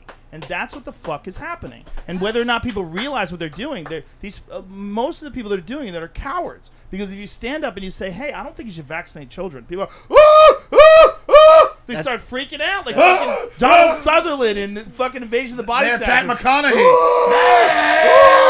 That's what it is. It's like everybody's scared. Like you can't even have the conversation. It's like Tim Pool when you cussed. But here's the thing about you, and here's the thing about me. When someone is unvaccinated and they survives COVID pretty fucking quick, they go, wait a minute, I didn't know that was available. Right. And you go, well, how do you know when I made a video like 3 days after I had COVID, I'm like, I feel pretty good. Like lies. And then 2 days later, I put up this fucking this test. It's like Tim said, they were mad he survived. Yeah, they're mad I survived too. But it's because they took the chance and they got vaccinated. And they feel like you should have done that too because they realize there's a certain amount of risk involved and they got through it. They're like, you fucking do it. It's like, I jumped into the water from the cliff. You jump. Jump, pitch. I jumped. What about Aaron Rodgers, who I know you helped out as well as Tim? I mean, they're demonizing him, calling him a white supremacist on ESPN. I'm flipping through the channels. Did they say that on ESPN? I swear to God, I'm flipping through. It was a sports show, and I'm flipping through cable. What's his name? They called him right wing. Where's Skip Bayless? Yeah. Where's Skip Bayless? Yeah. That other football guy. Skip Bayless was on with a big black guy, and all I know is they go, he's a white nationalist. Oh, that guy's not a white nationalist. But this is like people say things to get a lot of attention, and they say things as maybe they even mean it. Here's the thing with Aaron Rodgers. That guy, in any other time in history, if a friend calls you up and goes, hey man, you had the flu. What did you do? I say, I took a Z-Pack, I took a this, I took a that, I was better in a couple of days. I got a vitamin infusion, that's really big, that helped me a lot. And they go, okay, I'm going to try that. And they do it, they get better, and they go, thanks. Everybody's happy. Like, oh, I would like to do what Aaron Rodgers did if I get sick, because he was better pretty quick. Oh, Joe Rogan did that. Oh, I should do what they did because I'll get better pretty quick. I'm not saying don't get vaccinated. I'm saying if you do get sick, this is what I did and this is how I got better. All the decisions you make outside of that are on your own. I'm just telling you what I did. You mean Pfizer lets us hear from you instead of them? It doesn't have anything to do with Pfizer. It's just human beings. The influence that Pfizer has is minimal in comparison to the influence we have on each other. I agree. That's what the real problem is when people do things and they make a choice, they want everybody else. But you got better in 2 days. Tim got better in a couple days. It worked, right? I took Joe. I was taking ivermectin, and I know you were. I was. I know you were really bad. I think I was like. Ian was also really bad. Dude, it worked within an hour. But the reason I called is because I was like, I talked to a doctor. They said, look, it's a virus. Sleep it off. But here's the thing: it's monoclonal antibodies are the big thing. Not just when I said that I took ivermectin, I said I took it in a laundry list of other things that I took, and I didn't say that first. I said monoclonal antibodies. I said Z-Pack. I said ivermectin. I said all these things, but all they focused on was ivermectin. But Joe, the monoclonal antibodies are super effective. It's been proven so, and they're authorized for emergency. Yes, it is. It's a totally authorized, and the company's been around since 1988. They're not like giving liability protection. That's why I trust them. Oh, look at But Alex, I also took ivermectin when I was Joe's got to go. But let me ask you one question, Joe. Okay. One question. No one knows. You got better in 2 days. You got better in 3. I got better in like a day with this stuff. Aaron Rodgers, how fast did he get better? He's somebody who's never even sick. He's playing soon. He played. He just won on Sunday. He played. So he never even got sick with the protocol. No, he was sick before that. He wasn't feeling good. He asked me what I did. I told him. I connected him with some people, and he had his doctor got him all the proper medications that he needed, and monoclonal antibodies and all the other stuff, and he got better fairly quickly afterwards. But also, He's a fucking super athlete. All right, we're not talking about like your 85-year-old grandmother. Yeah. We're talking about a legit NFL quarterback, fucking super athlete. So comparing him to the average normal Joe walking on the street is crazy. He's literally the elite of the elite in terms of professional athletes. Rogan, I love you. And I love you too, bitch. Joe's got a show, so he's bouncing out. Love you, buddy. Good job. Thanks for coming by. Thank you. That was freaking good stuff. See you tomorrow, dude. I'm gonna go take a piss on me back. Tell the truth. Hey, and Joe, keep in mind, Bye, Joe. Got a big guest tomorrow. Joe, tomorrow the verdict might come in. Oh, it's chaos. It's gonna be chaos. Chaos. Oh, yeah, I'll be here. Rats in the streets. Yeah, I know. Yeah, it's gonna be crazy. That's why we told Drew to stick around. We were like, Drew, you got to stick around. Because if now everyone's hugging. Did you say he was taking selfies while Joe Lydia, was talking? Lydia, you're supposed to be switching. You're supposed to be switching the screen. Do your job, woman. Now, Blaire, now's your chance. Talk. Yeah, Oh talk my about some God. more. I felt like I was just talk high about- or something. Talk about I some couldn't more. even believe Talk that. about some more felonies, Blaire. Oh my Blaire is God. back in the room. I just went into a legit vortex. That was crazy. You're good. Oh Perfect. man. So right now, for those that are watching, a good portion of the crew, everyone's saying goodbye. They're peacing out. Joe actually has a show. He's playing it, and that's why when everyone was like, "Hey, if we're gonna have all these people, get Joe," and he's got a show. He's not gonna be. But Joe was like, "Dude, I'm gonna do it," and he was here. I was like, he's not taking it from anybody. He's telling everybody to shut up. He's a team player. He let everyone know what they needed to know. And the show's not over, guys. Alex is coming back. Drew Alex just is sat coming down. back. I thought they were Alex both is coming coming. back. I'm Okay. sorry, Blaire. I'm sorry. You have to. you're gonna again. Gonna be sitting. Ian's gonna come on in. So the show again. This is the part 2 of the show, and I think we're gonna go for another hour. Can probably we get more. Can we I get think me maybe another 2 bandage? I hours. want to see if I'm still bleeding. Yeah, I'll grab you something. Yeah. Can someone grab me? I need a water. As Alex Jones Yeah, so- said, you were Can the I get ritual water as sacrifice well? today, Malice. Water, Yeah. water. Somebody get Okay. Tim Pool of water. Alex is coming back, and basically only Joe has to peace out because he's got his show to do. And And this is when we start talking about psilocybin. So, I don't know. Who likes psilocybin? Raise your hand. I'm I thought you kinda, said suicide. No. I like. Thank you, sir. I like Lydia, you I gotta like do the talking about the buttons. things that Michael talks about. Like police, constitution, freedom, liberty. That's my jam. And I don't know if you saw that rant I did where they got really mad at me on Of course I Twitter. saw it. I was my porn. My It's- my sheets are ruined. It's his People were pre-workout. saying it was together. because you were dewormed that it changed you. I know it's Yeah. funny, but like that's not the first rant I've ever had. There's a video from our old studio where I'm like, they went to this dude's house in Wisconsin and were protesting in front of his house. They had these same protesters set fire to a house before. And when the guy brandished a shotgun, the police came and arrested him Yes, from his of own course. house. Yep. And I was like, these people will come to your home. They will protest you. These activists, obviously. And the police will kick in your door and they will bash your teeth in. And then they were like, Tim Pool's an inch. But the reason the left got mad was a reaction to the right. The right was like, look at this epic rant from Tim Pool. He's like saying that the federal law enforcement went for James O'Keefe. I was surprised. You know what's really funny about this is when with that rant, the left came out angry at me, and I'm like, I was literally saying, I literally abolished the police. I was like, abolish the police! Like, the feds kicked in James O'Keefe's stores as federal law enforcement. They leaked his privileged legal communications. This is a violation of every core tenet this country is supposed to believe in. Right. Your privileged access to legal assistance. And then the left was like, haha, he's bad. That's fascism. And I'm like, I thought my I was God. agreeing Yeah. with Wait, you. I on want to that. ask Drew a question, Mr. Constitution. Given what you saw in Kenosha, what is your perspective on the police?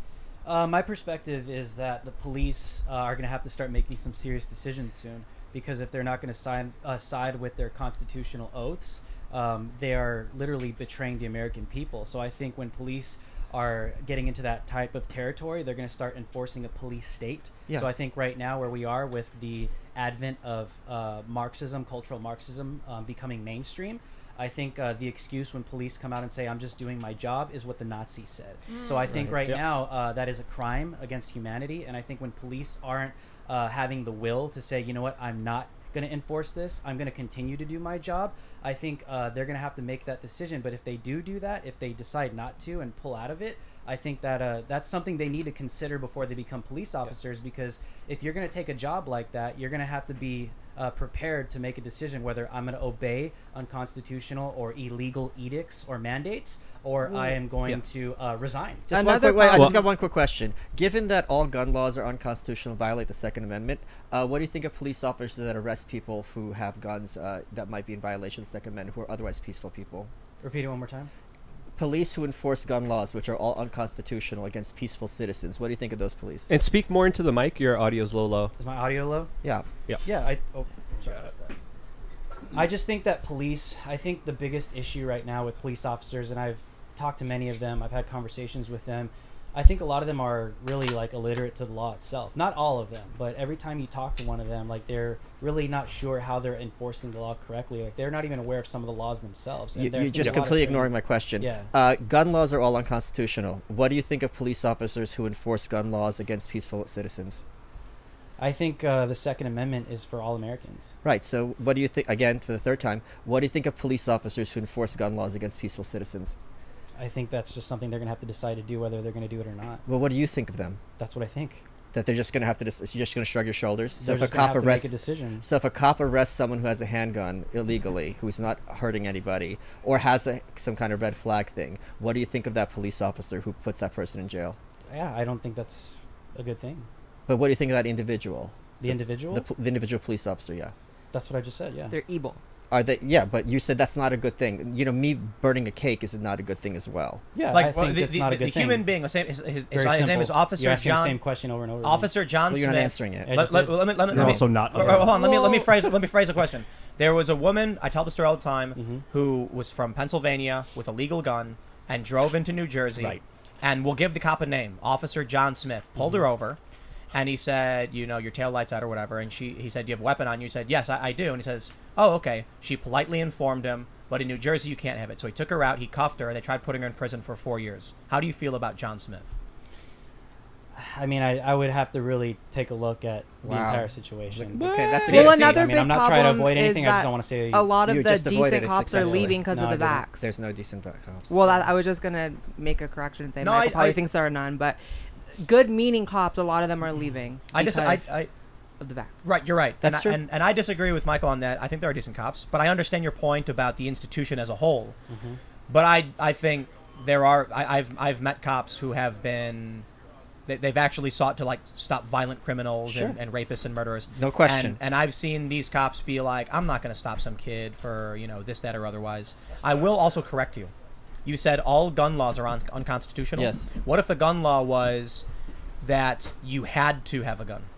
That actually was the case in America in the colonial period. And if you look it up, I have an article in The Observer that says must pack heat, arguing for using Obamacare as a mechanism to mandate gun ownership. Criminals aren't going to follow the laws anyways. Well, no, so we're talking about what Michael had said all gun laws are unconstitutional. My question is, what if a gun law mandated you do own a gun? Like, that's unconstitutional. It is unconstitutional? It's not unconstitutional. Switzerland makes you do it.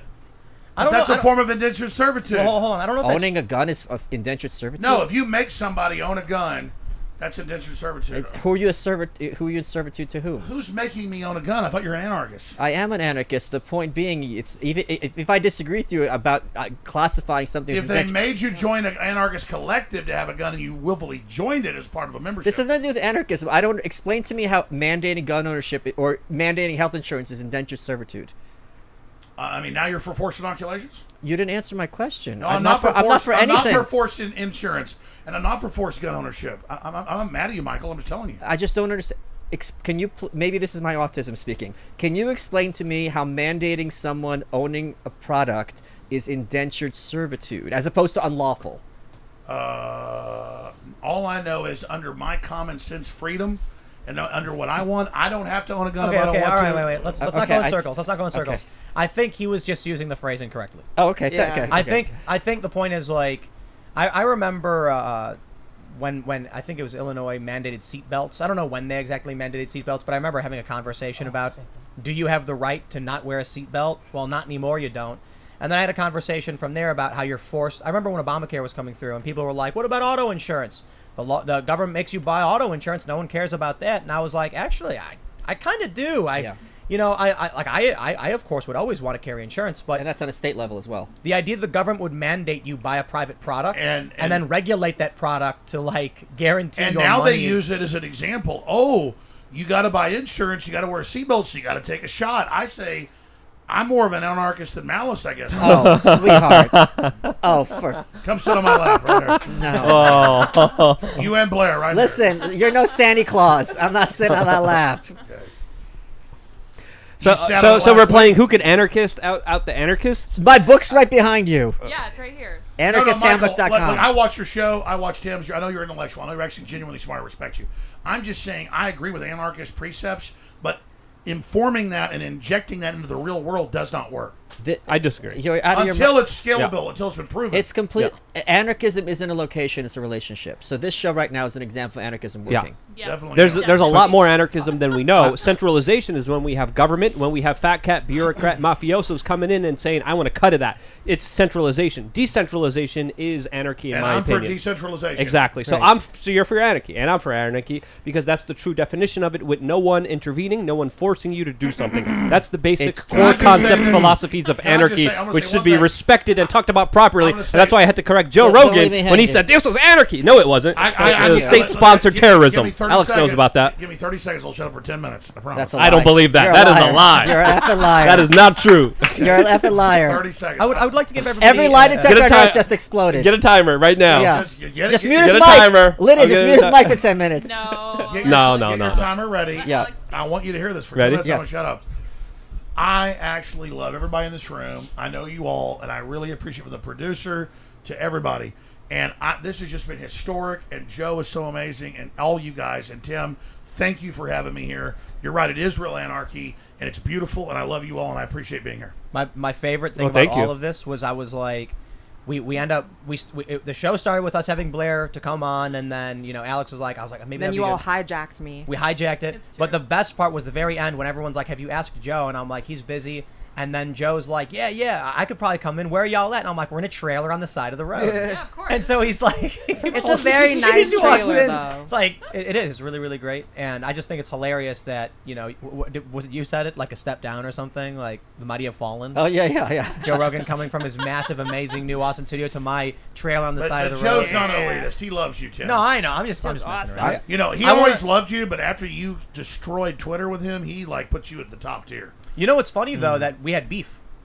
Do you I didn't know that. Tell the really? story. Like for Yeah, dinner? that's right. I knew you'd wait, like that one. No, he had pork. He had pork. Well, so it's not too complicated. Joe, someone back in during Occupy era, somebody tweeted at Joe when his podcast wasn't as big. They were like, "You got to have Tim Pool on the show," and then he tweeted at me like, "Yeah, for sure, man. Why don't you come and hang out?" And I said, "Cool."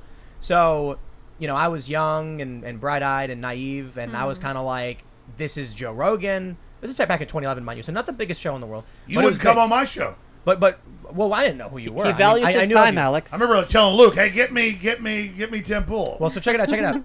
So I flew to LA, and once I landed, he messaged me like, "Bro, I'm really sorry to do this to you. I can't have you on the show. Something came up," and I went, I just flew out to California, and so I made the best of it. There's some protests I covered.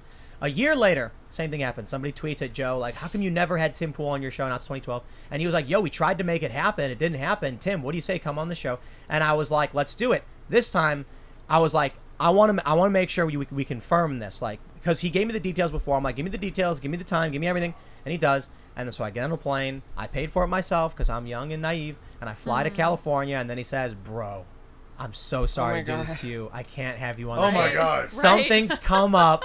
And I was just like, all right, now I'm really mad. And I was like, dude, are you kidding me? It's like a year later, you did the same thing. And I thought to myself, I was like, look, I'm obviously mad about it, but Joe doesn't owe me any favors. Me going on his show would be really great for me. So I was just like, that's the story. And then what ended up happening, I was like, I'm not gonna be mad about it because he doesn't owe me anything, and I'm gonna focus on my thing. I'm not gonna beg him. I'm not gonna ask him, and I just went about my business. And then a couple years later, Joe just messaged me, and he was like, "Bro, I just want to let you know, I am really sorry about having canceled on you like that. And now it's beautiful. I don't want there to be any beef or anything." And I was like, "Nah, dude, there's no salt, there's no beef. It was just it happened twice in the span of a year." But let me tell you about Joe in the old days. He was doing so much comedy almost every day, and his other jobs. We were going to do his podcast forever, and he would cancel it too. He just used to the podcast was a side thing, and then starting about 6 years ago, he made it the main thing, and that's what happened. Blaire, Okay, was there I don't feel as bad now because there was 2 times where Joe invited me on and it didn't happen. I didn't fly out, But and then I just checked my phone before I went on. I have a missed DM from him from 2 weeks ago asking me to come on. I'm like, why am I? Now it's my fault. Yeah, he knew who you were. He's like, oh, hi, Blaire. And I was like, well, why aren't you on the show? Now here's the crazy story. story. Joe's a sweetheart, though, man. Here's the crazy story you should about. have seen us taking acid in Vegas. You want to hear the Twitter story? Can we hear about that story? You want to hear it? I'll tell you. I would love that. You guys want to hear the Twitter story? Because I don't got. I want to hear the acid story over the Twitter story. The acid story is more important than the Twitter story. I'll tell you a Joe Rogan story. Sorry, go ahead. You want to hear it later? I'll tell you later. No. I would love to hear it now. Can we? Is it something where you're like, maybe I shouldn't have brought that up because it's a story I probably shouldn't tell, or are you going to now spill the beans? The big question is, which story should it be? Yeah, the wild one, the crazy one. So when you've seen the movie like The Hangover? Yes. This happened before a few times. I don't remember with me, Joe, and Joey Diaz. I just remember like, actually, you get Joe on next time; he'll tell you. But I mean, I remember like 2 days later, because I was not a big, 2 days later, like not knowing where we'd been and like in Vegas with him, because he'd like, I went out and saw some of the fights in Vegas and other places with Joe. He'd invite me, get me tickets. He was a great guy, and so I remember like, okay, we're at ESPN and we're on air and this is going on. I'm in a control room and Joe is whatever, and like 2 days later, I'm like, what happened? Joe's like, I'll see you later. I'll get on a plane. So it was pretty wild, man, pretty wild. But Joe's not like that now. But he's definitely done some partying. Yeah. I mean, let me tell you, I've sat there with Joe, because now we go out, he might drink like 2 beers. And the guy's in great shape, everything. But I remember, like 2 days up with him, and he wasn't on any type of amphetamines. It was all just Joe's energy. Mm-hmm. And we're like drinking like 20 shots at like 4 a.m. up for 2 days, and like taking edibles and all this. I mean, this dude's like a thoroughbred. I mean, a thoroughbred, man. That's why he takes the horse paste. Yeah, that's why he takes the horse paste. So, no, but Joey Diaz once, like, we're sitting there, Joey's like, eat these edibles. And Joe's like, ha, we just took acid. And I don't remember 2 days. Yeah. It was a huge dough. I don't remember, actually. Any revelations, any reality-shattering moments, any kind of, like, clarity in your life through those experiences? Part of it was fun, except I remember, and this is to Joe's credit, this is like 15 years ago, 17 years ago. We're in Vegas. We're there 2 days before the fight, like a day after the fight. So we're there like 4 days. So 2 days before, 1 day of the fight, day after. And I just remember, I'm like, why don't you take the elevator to your limo? He loved his fans so much that I remember like hallucinating on acid while Joe signed thousands of autographs. Because he's trying to go through the casino once they start piling up. And I remember just like like hallucinating for like a day of him signing autographs. It's crazy. Wow. You know, see, there's like some cool story like naked chicks and stuff. It's not. It's no. Joe taking. Yeah, but that's not cool. That's not the cool stuff. The cool stuff is the deeper Joe stuff. It's Joe taking photos. Yeah. Selfies with people and signing autographs. Being selfless. Selfless. Yeah. So I asked Joe, and I don't know if I don't know if he gave us like a robust answer. He gave a little bit. You know, from the time I went on and we talked with Twitter, but even before that, to where he is now, how his view has changed. And I think it's fair to say, you can see in Joe a big change. So that first interview he did with Jack Dorsey was back in 2018, I guess. He was just like, let Jack say his thing and say whatever he wanted. And then he got heavily thumbs down for it. We do our show. Here we are today, and he's saying they're censoring. It's coming from the left, and that's definitive. He's seen it. I think there's two things here. For one, like Joe really started to understand and see what was going on as things got worse, but it's also that things are getting worse. I want to make sure I preface that by saying freedom-loving individuals, liberty-minded individuals are winning many battles across the board, but in the censorship stuff, as this becomes the new corporate press, it is getting worse. And I mean, I think the reality is we're not long for this world. You know, everyone's like, you know, I see the comments like, wow, Tim, you really pulled this thing together. And I'm like, yeah, but there will come a time. The cliffs are eroding, and over time, they are homogenizing what YouTube is, and they want it to be that mainstream narrative. Yeah. Jimi Hendrix. Yeah, but they know eventually the sand dumps in the sea. But let me just say this one thing, because I don't bullshit when it comes to things like this. Tim was a turning point for Joe, and I'm not going to get into our private phone calls and things. Because Joe wanted to believe in the system and wanted to believe there were good guys and bad guys. And when he remember him, I'm not going to tell the whole story, but he called him. He goes, "You see what I did with Tim Poulton?" I said, "Yeah, I heard about it. Thank you." I never tagged. He goes, "Well, it's true." Joe already had all that understanding, but as soon as it's true, Tim, that like you're like the vampire that bit Joe Rogan and woke him up. No. I'm not just kissing your ass. That was the point. I told you that privately. That was the point. But Tim, that Jack Dorsey moment was a corner shed moment that shattered the reality of a Watershed. lot of people's Yes. understanding of how things work online. And you were there. You didn't fall for their traps. You went around their traps. That was like slapped them Toto. upside their head, and then they were like, they didn't know what they were doing. So again, another thing. Toto and the curtain. Yeah, and something else to add here. You're saying we're not long for this world. We're long for a very long time. They can't pull the rug, because if they do, they lose everything. They're slowly pulling the rug. They hit Alex, but Alex is still here. Alex is still producing his videos. Alex is getting a crap ton of viewership. We'll survive no matter what. And we've got timcast.com. Yeah. That's right. Where you should sign up, become a member for our special members only segments, because I realized this a long time ago, but didn't really have the skills, the experience. But the beginning of this year, I was like, if we don't have our own website, we could get plucked right out and thrown in the trash. Exactly. But not anymore. Yep. But there's also one But factor. One thing. There's one factor you guys both missed, which is there's a big difference when you watch the news and you see that they're lying about you personally. Yeah. If Joe had his podcast, him broing out, talking to fighters, talking to comedians, just hanging out. You turn, hold on, Al, and you've experienced this for a long time. You turn the news, and it's something that you have personal knowledge about, and you see people you've never met explicitly lying about you, and lies that are easily verified to be lies.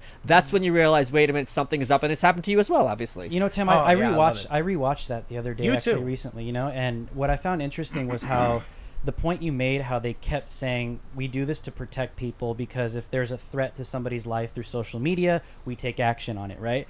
And the reason why I thought that was interesting is because, like, even as of recently, after I testified in the trial, I started getting death threats on Instagram, on Twitter, all of this stuff. And what was crazy on Instagram was I actually took a screenshot. They don't care. Of someone, issuing me a death threat. I posted it.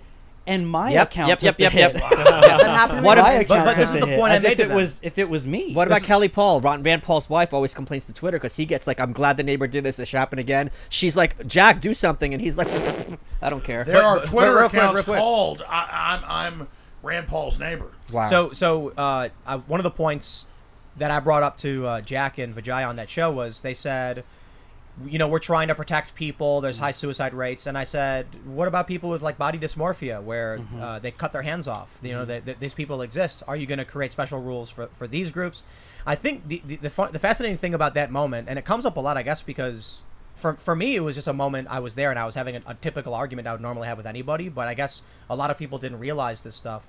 They didn't realize, Vijaya and Jack didn't realize when they were entering this, they thought they were going to be getting your run-of-the-mill conservative who's going to be like, why'd you ban Milo? Why'd you ban Alex?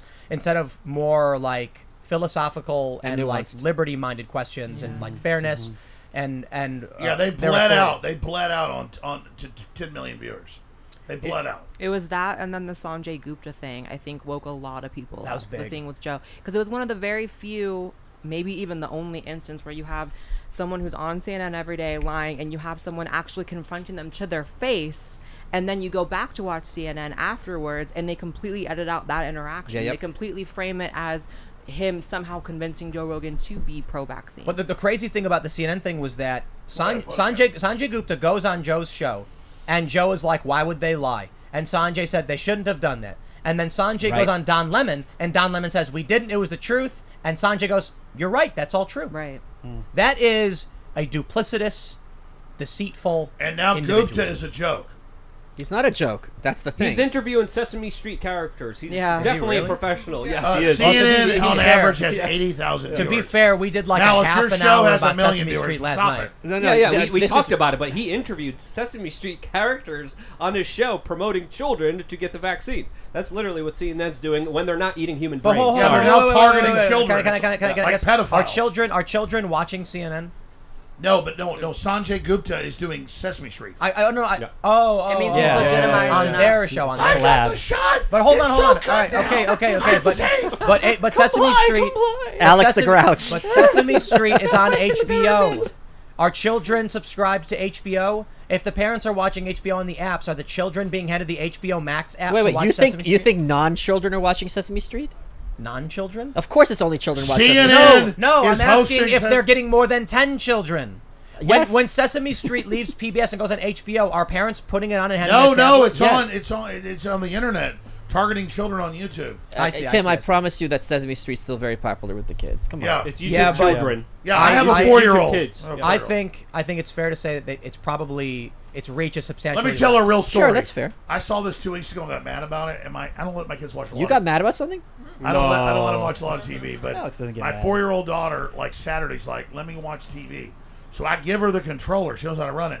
She somehow goes to Sesame Street, and I'm watching Sanjay Gupta, and I've got my phone. I go, God, I got to shoot video of my daughter standing in front of the TV. I go, no, don't do it. My wife will kill me. But this happened. Yeah. So, I mean, literally, my daughter Saturday was watching it, and that made me physically ill. I got the videos pulled up here. CNN. Big Bird talks to Dr. Gupta about COVID-19 vaccine fear. Second video. Sesame Street's Rosita gets her first COVID-19 vaccine dose. CNN YouTube channel. Again, and the list goes on and on and on. I'll tell you what the problem with this is. You know what my problem with this is? You ever see those commercials where it's like, ask your doctor if Lobestro is right for you? And it's like, even those commercials wouldn't tell you what the drug was, but they would always tell you to, like, just take it amongst yourself for private consultation.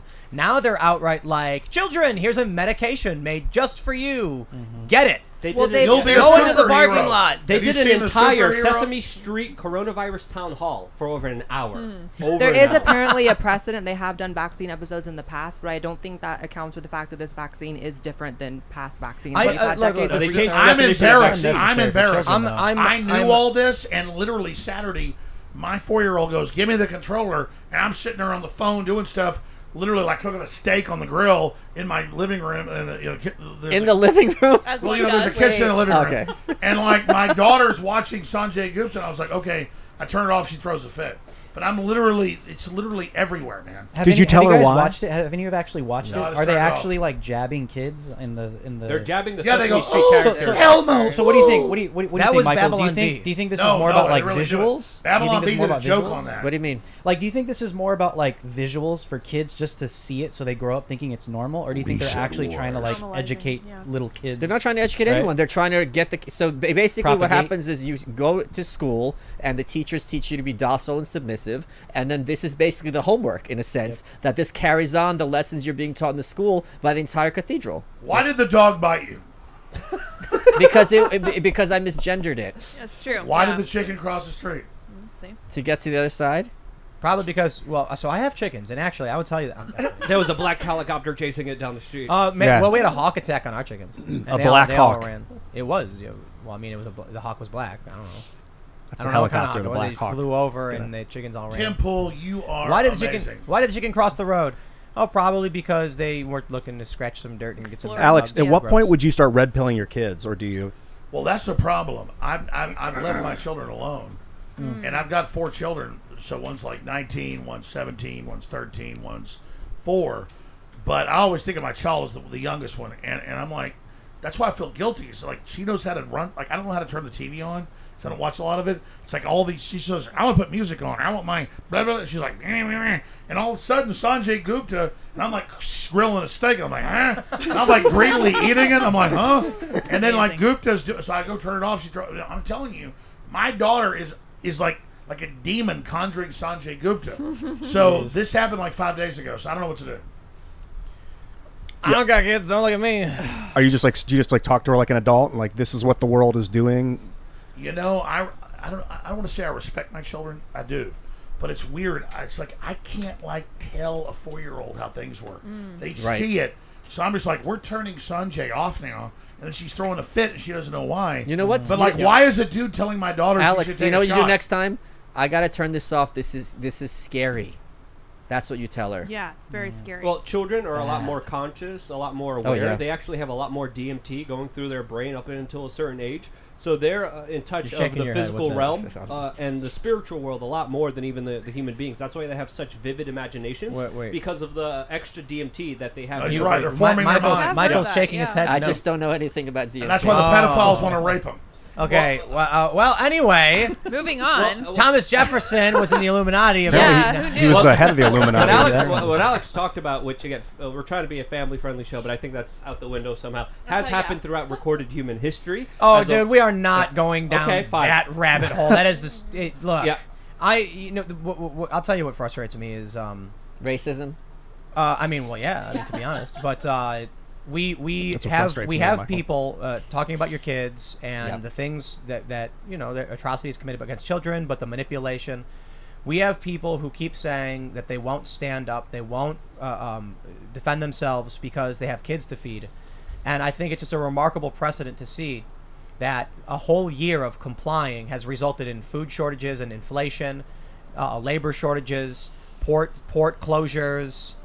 And all of these people who are like, I will not stand up for freedom and my rights because I want to make sure there's food on the table. This is food security for my children. And now their children are more at risk for it. That's a great point, I think this is the most important thing you've ever said. Yes, we complied, not us, but the general public. And we all did. And it made it worse. So submitting to tyranny, being a cuck, made it worse. So what do we do? I think when you look at how many states are controlled by, I don't want to say Republicans, but it is people who are in the Republican Party. I will point out, to be fair, in New Hampshire, the Free Staters are all running as Republicans, and they're doing amazing work in restoring liberties and rights and freedoms. So here's what I think. I think we're actually on a great path, and if you look at how many. You look at the recent elections with Pennsylvania and New Jersey and Virginia, man, the cathedral seems to be losing a lot of power. They seem to be in a full-on panic mode. You look at what happened at the FBI and James O'Keefe, and that was the act of pure desperation. Yes. It was such an egregious violation that even the ACLU and the Free Press or whatever comes out and they were like, we have to defend James O'Keefe because that went overboard. But the FBI was so panicked, so scared, so desperate, they made this pathetic move. You can't. So I was just gonna say one thing. You can't look at Joe Biden as a symbol of an empire at the height of its strength. It's true, right? So here's what I see. He looks like a tombstone. Here's what I see. I see good news. I see all this stuff, all this bad stuff we talk about, all the stuff that scares us, and all the concerns we have about mandates and all that stuff. And then I see people talking about a red tsunami. I see people talk, and it's only going to be good if people primary the establishment. And get Republicans. good. I agree. Oh God, that's so true. But we're in trouble if we let establishment blue blood Republicans get in. If it's I don't care if it's a liberal or conservative, but a real populace gets in. You're absolutely Alex, right. But I'm talking about the House, the Senate, and more importantly, the state representatives and the state senates. That trucker who won in New Jersey has got to be, in my opinion, the greatest symbol poster child of victory. You know why? Because he didn't do anything. Yeah. People, Ocasio-Cortez, when she beats Crowley, it was because people were like, anything but these people again. Now she's playing ball with the establishment. But let's look at New Jersey. What's the guy's name? Ed Durr? Ed Durr. D-U-R-R. He spends $153 to file to run and then just shrugs. And then people are like, I'll take the ham sandwich over the Democrat. No, I agree. That guy is the blueprint of victory. There's 2 points. Trump should have him everywhere. They should have him everywhere. First of all, Alex, you and I are old enough to remember in 1994, the first time Republicans took Congress in 40 years. Everything's going to be different. Very little was different. Contract on America. Otherwise, except for a balanced budget, very few things were different. So I disagree a little bit. If there's going to be a red wave in 2022, that's going to save America. Yeah. That said, hold on. I agree with you, Malice. Of course, 100%. thank you. But can how do we make the red wave be for us? Alex, 1 second. Michael. My point is, the victory is not going to come as a consequence of government and elections. Victory is going to come once people realize that it's all a bunch of crap and all of this authority and nonsense is illegitimate at its core. I agree. Did you ever comply? Because you mentioned you never complied. I didn't have to because I was working at Compound Media. I had my so I was classified as a whatever important worker, whatever essential worker, and I didn't do the lockdown for 1 minute. Yeah. I did the 2 weeks, and then I feel like an idiot for it. I mean, change is going to happen when people take personal responsibility for themselves. When they start taking their own lives. No, you got to talk straight into the mic. Yeah, it's just hard because it keeps blocking my face here. But when people start taking their own lives into their own hands and start making decisions for their families, for their communities, for their neighborhoods on a local level, that's when things will change dramatically, and they can change at a moment because the whole system is based on an illusion. Can I just say one thing? Always best and once that lie, up. Once that lie is eviscerated, then and only then do the establishment lose all power, and the people actually do stand up and actually do make a big key difference by just asserting themselves as free, sovereign human beings. And here's the model. The model is gun right laws. If you're looking at Washington, it's going to be a wash.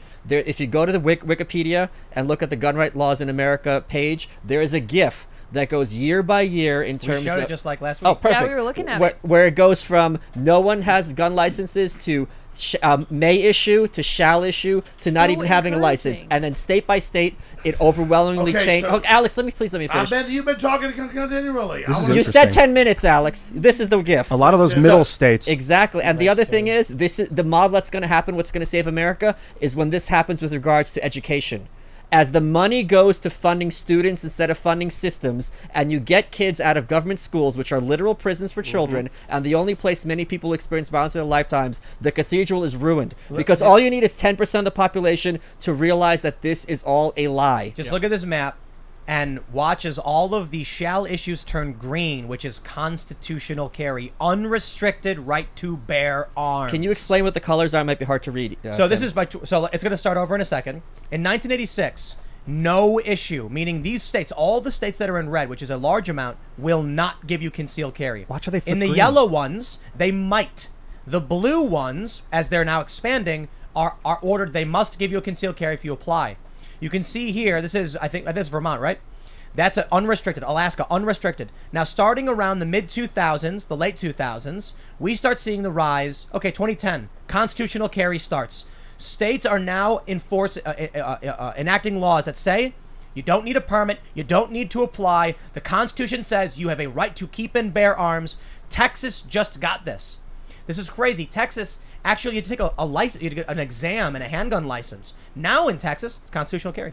Freedom is winning. a chain reaction. Yeah. It could Yes. be a coincidence that a bunch of those red states in the middle are now green. A bunch of the no issues are now unrestricted. That's crazy, Yeah. isn't it? Colorado too. Yeah. Southern states said we will not give you a concealed carry permit. Now they're like, you can do whatever you want. We're not even going to ask you. Now, Freedom is contagious. It should also. I think the chart is also going to be the same way when it comes to homeschooling, because we're seeing a huge rise of people saying this indoctrination center, this Rockefeller-created education center, is something that's destroying my child's flame. My child's life is being destroyed by this indoctrination, by this hate. And that by they're the way, teaching them Luke. from the beginning. By the way, Luke, it's almost over the top. Like they're trying to cause a populist uprising. Yes. Everything they're like, what is? It's so ridiculous. And here's the thing, Alex. It doesn't matter where a parent stands politically. You go on TikTok and you see these educational professionals running their mouths. You're gonna think, I don't know what this is, but I don't want this person near my kid. Yeah. Yep. There was I a think- university professor today making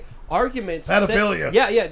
I was going to say that, but now we're saying it. He was Now we're making saying it. excuses for pedophilia as a university professor in sociology, making a video publicly, not afraid to say, hey, pedophiles are just, minor attracted persons. No, they're not. They're pedophiles. They need to be called out for what they are. And trying to normalize this culturally is having a huge backlash. And they've been doing this in Loudoun County, but they've been doing this in counties all throughout the United What do States. you I make just with wanna- a guy I just want that to point in out Loudoun something County real with quick. a rape? I'm just gonna. Okay, In Loudoun- I love that can part. do it too. I just want to point something out. I think it should be apparent to people why we on our show are less likely to get censored. A lot of people are just like, I don't understand how, we're like Tim isn't getting shadow banned as often. We sometimes do, and they're like, my show gets taken down, and I said these things, and it's like, sometimes we have guests on the show who just yell child rape out. Normally Yeah, we don't sometimes. do that. We tell people like, be careful, because the idea is what's important, not the language. And it's true that we have people who watch with their kids and they ask us not to do that. So today's episode was off the rails with all the swearing and everything. It started when I got an email and someone was like, hey, I drive in the car and listen to your podcast. If you were more family friendly, it'd be more palatable. I'm like, oh, that makes sense. But then we get a lot of people and it's very obvious how I'm just gonna come out right and say it. Y'all are abrasive, very abrasive, and very hard for regular people to get into when you scream these extreme things that people don't get. When Joe told you that you have the I guess, what did he say? It's like you know stuff. So when you come out and say it and people don't know it, it comes like you're sort of blinded by what you know and what people don't. So when we're talking about stuff, and I think this comes from, I'd worked in nonprofits and marketing and fundraising. If you want someone to like have a conversation and engage, and you want to make sure the ideas persist and they understand, yelling something like child rape is a guaranteed way to make sure they shut down, don't listen. Okay, Tim, can I just say something? Yeah. You're right that I can be slicker. I was saying it's in the news today, all over the news. I'm not trying to be critical. I love you, so I understand. You're right. Help me. You're right. I can teach you. You can teach me. I agree. I should have said it very calmly and nicely. In Loudoun County, the young man that raped the woman or allegedly raped the woman has now pled guilty, and so it turns out... No, he didn't. Well, he pled no contest. Well, okay, well, he pled. No contest is a no-fault submission to the court, basically saying, I'm not contesting this, just do whatever you want to do. I defer to you. The headline I saw is that he pled to defer no contest. Yeah. So no contest is basically saying, I don't want to plead guilty because then people will be like, aha, you're guilty. I just don't think I can win if I fall. Okay, Tim, my understanding is that nolo contendere is regarded legally as effectively a guilty plea. All right. That's my understanding. Can someone look it up on Wikipedia? Yeah, you're like Beg. You say, I'm guilty, but don't hit me. It's like if you get... But all I'm saying is this. They said that dad was a bad guy. They said he was a liar. The New York Times said he made it up. And all I'm saying is that is now in the news that happened. And I'm sure you're right. And I'm not perfect, but everybody's big and tough. People should be able to hear this stuff. That's all I'm saying. For sure. I remember a long time ago I was watching, I think it was CNN, I'm not sure, it might have been C-SPAN. And they were out on the ground, and I can't remember, they were on the ground at some event, and you were there, and they said, oh, look, it's Alex Jones, radio host, and you came onto the camera and immediately started going, people, you gotta listen to me, I'm telling you right now! And my friends were they all started busting out laughing, and then they walked away, they turned it off.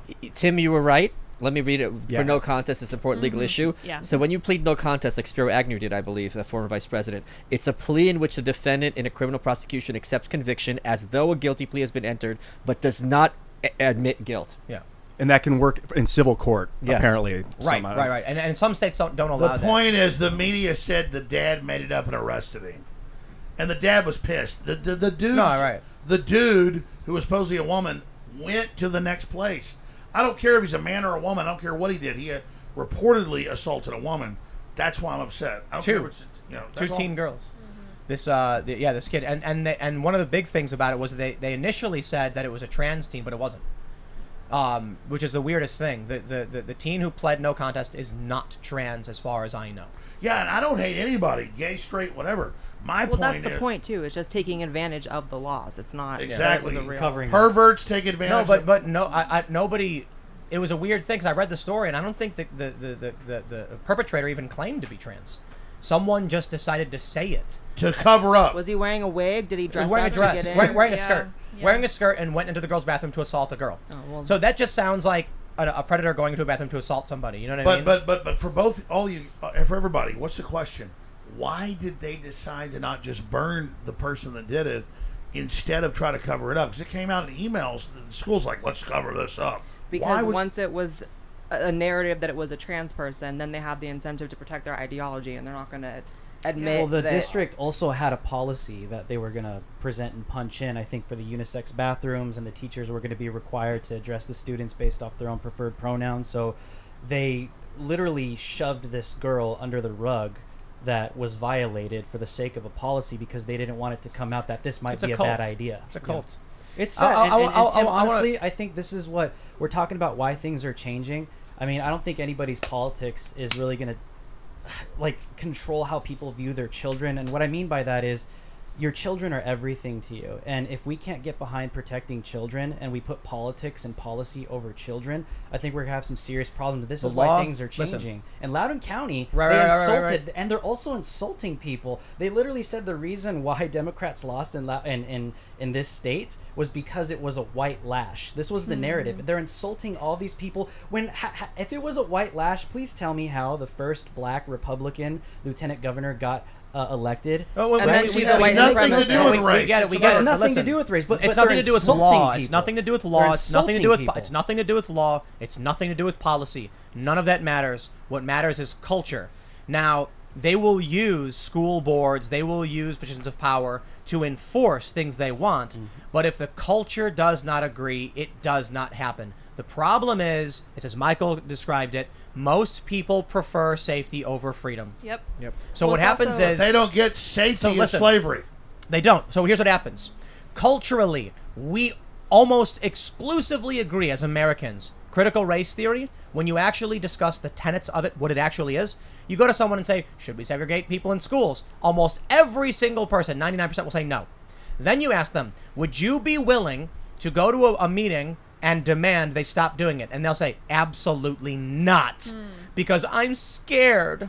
And then what happens? Their kids get segregated. No, you said it. We've been bullied, and because we won't go, that's it. So what do we do, Tim? I mean, because I was saying in the primaries, primary out the establishment Republicans. Like, a red wave is not going to save anybody. But the Free State Project in New Hampshire, how do you feel about that, Michael? I feel like that's a libertarian wave taking over the Republicans is beautiful, or Democrats. Right. I don't care. How about we just have a populist wave take over everything? Yeah. Well, like with the Free State Project, last time I brought it up to Malice, I was like, hey, are you going to Pork Fest? You're like, no. I'm like, how dare you? I think we're going. I think we're taking this RV to Pork Fest. Yeah. If we can get Starlink. We can, and I'll get it, and don't worry about it. That we'll wasn't a take care of knock it. against the Free State Project. That was a knock against me being in the woods. Okay. I just want to clarify that. I'm a big fan of the Free State Project. Hey, Michael, we're going shooting Saturday. Come on. Yes. We're getting vaccines? Different kind of shooting. And we're going to bring barbecue down, right? Are we bringing barbecue down? Did I get you barbecue today? You did, Yeah, from it was Terry amazing. Black. I haven't had it yet. It's amazing. Blaire, are you going to bring your pink AR? I can do that. Yeah. I got barbecue. She's got one. I'm down. I got barbecue for you I want to go to the woods with you though, because I asked Thursday you to do that too, the and other day. everything. I know it sounds We're like gonna a get. nightmare. We're gonna go down and If we're you gonna. want Rudy's, we'll get that. We should. Yeah, we could do Rudy's. So, You know, whatever. so you think like a statewide school choice initiative is where is the next step of God, his shattering the microphone mold? sounds good. Thank you, Alex. I think we need a national free state kind of thing. Yes. We need people at the local level to start voting only for their local candidates who agree with certain principles of freedom, liberty, individual responsibility. I agree. We need a litmus test for liberals, conservatives, gay, straight, whatever. Do you support the Bill of Rights, the Constitution, everybody's rights? Let's get past the labels. Who's going to be put? This is nonsense. Who's going to be putting this litmus test into practice? They do it in New They Hampshire. do it in New Hampshire. New Hampshire has the highest amount of homeschoolers per capita than the entire United States. They have some of the highest IQ. They have They have some of the Luke, highest machine gun Luke, ownership. stop. This is nonsense. Machine gun. Don't you Flamethrower. You're full of These are full of important. it. These are important New points. Hampshire is. I talk to gay people, straight people, black people, white people. That's they great, all want freedom. No, man. they don't. You're full of shit because you saw what happened to the lockdowns. Why If do they you- all wanted freedom, we wouldn't have the lockdowns. That's a complete lie. Stop the lockdowns. What do you mean stop Florida them? stopped wait. the lockdown. Yeah. Wait, no, Michael. Florida. And why are you so pessimistic, man? I'm not Alex. pessimistic because I'm thinking if you think the salvation is going to be voting in the right people, you're completely delusional. We Alex. culturally fight at every level. Alex. Voting is one aspect. Alex, he's talking about the lemmings, the millions of lemmings in this country that bend the knee to the NPCs. global elite. Answer the Constitution. And to- Okay, so they what bend the do we knee, do about them? and they don't want freedom. What do we You do? have to create systems that work around them, So which Drew means, Hernandez, what do we do? which means non-democratic systems. Yeah. I think What does that continuing- mean, non-democratic? Meaning systems that don't depend on getting majority of simpletons to agree with you. No, I agree. If I'm a Republican in Jesus the Christ, Republic Alex. sense, if 51% want to enslave me, they don't have a right. I'm a well, But if it's Well, 85, it doesn't matter. I don't care how many how popular it is. My rights are not up for discussion, let alone a vote. And Luke, the reason I was disagreeing Stop with you getting is so mad, Malice. I am mad because there's a war in our minds. What I was disagreeing with you about, Luke, is New Hampshire is a self-selecting population. It's a very small population. You can't replicate the Free State Project on a nationwide level because there's a huge percent of the population, as you agree with, who do not share our values. I disagree because if you look at just autonomy, I don't care if it's a bunch of communists wanting to live in the woods. We have examples of this with the Amish. The Amish are living by their own set of rules, without government, And they're without doing well. mandates, They're without doing well. vaccine mandates, and they're doing a lot better than a lot of other people. So if the Amish No could do it, COVID. No. That's not true. No, they are dealing with COVID. They are dealing with COVID. But No. but there haven't Yes, they had are. a significant. Cheryl Atkinson's did a great Yeah. documentary about this. Yeah, Tim. It's on our YouTube channel. It's great. They are dealing with COVID. You guys are both right, and I think you're Well, right it's too. much At the lower, end of the much day, lower. but they don't have a huge death rate like many people expect it to. Even though they have policies where they literally drink from the same cup, they have religious ceremonies where and everyone said the Amish are going to die. The Amish are going to have a huge extinction event. That didn't happen. Their death rate has stayed the same with COVID comparatively to the rest of the population. So that's a big thing. Cheryl Atkinson's documentary is really huge here. And if the Amish could do it, the Free State Project could do it, and that's victory in itself. itself. That's victory when people say, hey, I just want to have my own kind of life, my own rules, my own autonomy. That's without right. With violating tyranny, anyone else's. non-compliance is key. And New Hampshire has created a beacon for Bitcoin, has created a beacon for personal responsibility, for personal freedom, from homeschooling. It's becoming the shining light and example of people coming together and saying, hey, this is how I want to live. You can live there. And if people want to be communist, let them go to New York City. Let them go to Los Angeles. They have a right to live wherever they want to. That's what I'm saying. It's not going to replicate nationwide. It doesn't have to be. I have an administrative thing to say. I have an administrative thing to announce to the people listening. For the super chats, at a certain point, YouTube just starts deleting super chats. So we can read some of them, but I just want to say that because I feel bad for a lot of people who are posting comments and questions. When you have a show this big, we had 110 plus, I think we had like 114 or 15,000 people watching at one time. Oh my gosh. YouTube just basically starts erasing the super chats. Thank you, everyone. But YouTube, we really give me a appreciate copy of those super chats. But Malice. Hail to the chat. You could live in New York City, rock. you could live in Los Angeles, or you could live in New Hampshire. I live in New Hampshire because that's how I choose to live. Luke, I moved to Austin for this reason. You're preaching to the choir. The new California. But you moved to the new California where all the trendies are moving into. The point is, Tim and Alex were asking, how do we replicate this nationwide? And all I'm saying is you can't replicate the Free State Project nationwide because there's not enough people to make that happen democratically. No, I disagree. We were just talking about how who was mentioning this? The primaries basically dictate how all the elections are being run. Okay. Were we talking about this? I don't think we were. But the idea is that you get a small amount of people who will vote for a Democrat, and then independents basically don't participate in primaries. So they enter the election and they're like, what are my choices? Whatever the Democrat 10% and the Republican 10% voted for. What happens if you get a Free State Project of you got a state with 1 million people, or you got a jurisdiction of 1 million people, and 100,000 are liberty-minded people who are brought together, and they all say we are all going to vote in the Republican primary for this libertarian, and then the independent moderates have no choice but to vote for our guy. It's that swing vote that takes over. That's how Trump won. I mean, on the it's how the progressive. Scale. It's how AOC won. Yeah. Nobody actually knew who or what she was. I feel like I'm crazy. There's an enormous asymmetry because when you have those two candidates, whoever that libertarian candidate is will be demonized by the corporate press. But that backfires now. No, Biden won. By fraud. Yeah, I think you're right that we need a non-democratic solution. And I told this to Steve Bannon. I'll tell you what the most. Okay, well, he wouldn't win right now. I don't think he'd win right now, but the most frustrating thing is... They won 2 seats in Georgia. They write an article explaining about the shadow campaign to save the election. Right. They talk about mail-in voting and how it gave them massive advantages over Republicans, and then you end up with this large populist movement spinning in circles about things they haven't proven in a year, and then instead of getting their ground game going and countering the changes to election law, they're going around screaming at each other about... Tim's right. Engaged him in a reset war. I'm trying to get people to realize... Is there a website for that, Alex? The corporation is creating resetwars.com. The point is, it's the biggest thing I'm doing. It's going to launch next month. It's huge. But sure, I've changed the world a lot here, so I'm not a BSer. This is big stuff. How do we get people aware of the global corporate structure, how they're mind controlling us, instead of just receiving the propaganda? We've got a big awakened population right now. How do we get them engaged? I would say build a decentralized parallel system, and I'll give it to you also. Well, I'll say it's do ridiculous things like this. Yes. Yeah. You know, I was like, hey, we're gonna do a really, really crazy show. Navigate the minefields to the best of your abilities, so they don't, chop the tree down before it has a chance to bear fruit.